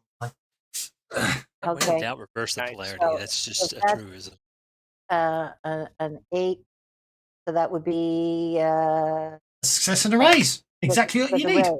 Yep. Okay. Frantic chanting there. Sorry, it's going to be a rushed ending. Maggie, you're up. Maggie fires the police revolver and misses, obviously shaking from not having had a sip of alcohol in the last couple of hours. Maggie drinks from the hip flask and shoots again, hitting with a raise. Nice. Oh, Oh, no. you shot him right in the rotunda. Right in the rotunda. But that's one of the hollow board goes down. It doesn't die in a cry of pain. It dies in a sort of what sounds like a sigh of relief and happiness. As it were. Noah is up next. Hey, charge down here to help Doc. Okay. Swing Does away Maggie with say my you've battle been axe. fired? Oh, Oh, At my Yeah, table, when someone makes such a really horrendous joke, I give myself a Benny as a 10 instead of giving them. That Oh, never happens when I play with You DOS. anti-Benny. DOS has not completely not even invented a new concept called reverse bennies. The anti-Benny, where everyone, including the The GM, gets a anti-Benny. Benny except the person who made the pun. Oh, I like that. Actually, that's a good one too. That's It's the Benny. anti-Benny. No way that was invented because of my bennies. Definitely not. Definitely not the case. I got a player at my table who's that way. That's what I said. I give myself one when he starts getting too off the deep end. Well, you go the whole hog. You go for the anti-Benny because everyone Well, everyone had to endure it, so they all get a Benny. Yeah, including no, the I GM. like that. I hadn't considered that angle of it. So yeah. It's the anti-Benny. Okay, Father Desmond, you're up, sir. All right, doing the ritual. Yep, go for it. That's enough. So that's with 2 raises. That will save the day and solve. You know what I'm trying to say. Close the portal. Resolve them both there. So the portal will snap shut with the light's part of the map, so I can't turn that off. But who's left? Okay, well, it's only the Hollowborn left. So I'm afraid it's turned out to be a very short fight. I'm afraid, but That's quite fine. as you That was a cool concept. We did Yeah. we did our prep work, and that's what That's right. well. Indeed. The all the NPCs, basically as you close the portal, all the Hollowborn drop lifeless to the floor, sort of dissolving back into ectoplasmic forms. But congratulations, you have closed the portal and stopped Serapis from breaking through. However, of course, what about the other ones on the list? Those people will come back. At least now Coldwater will be safe. Although the mysteries of the missing people might never be solved because there's no bodies to find. But you have saved the day, even if the rest of the world doesn't know. Congratulations. And that's how we shall end Echoes in the fog, as I say. We've got a bit rushed to the end, but we got there and I had a lot of fun, so thank you very much. Thank you Dazwell. for running Yeah, it. thank Was you. I really enjoyed it. Thank you. Thank you very much. This is Dara. fun. You're Appreciate it. welcome. I'll let you all guys keep an eye out. I'll broadcast if I do another. I'll probably do another one shot another time soon. I've missed doing the Savage Saturdays, so you're all most welcome to come next time. I've got you all your details, so I'll send out a ping if you guys first refusal. So thanks very much, guys. Take care. Thank you. And see Appreciate it. whoever's Thank playing you. on Tuesday. On Tuesday, take care. Bye now. Yes. See you on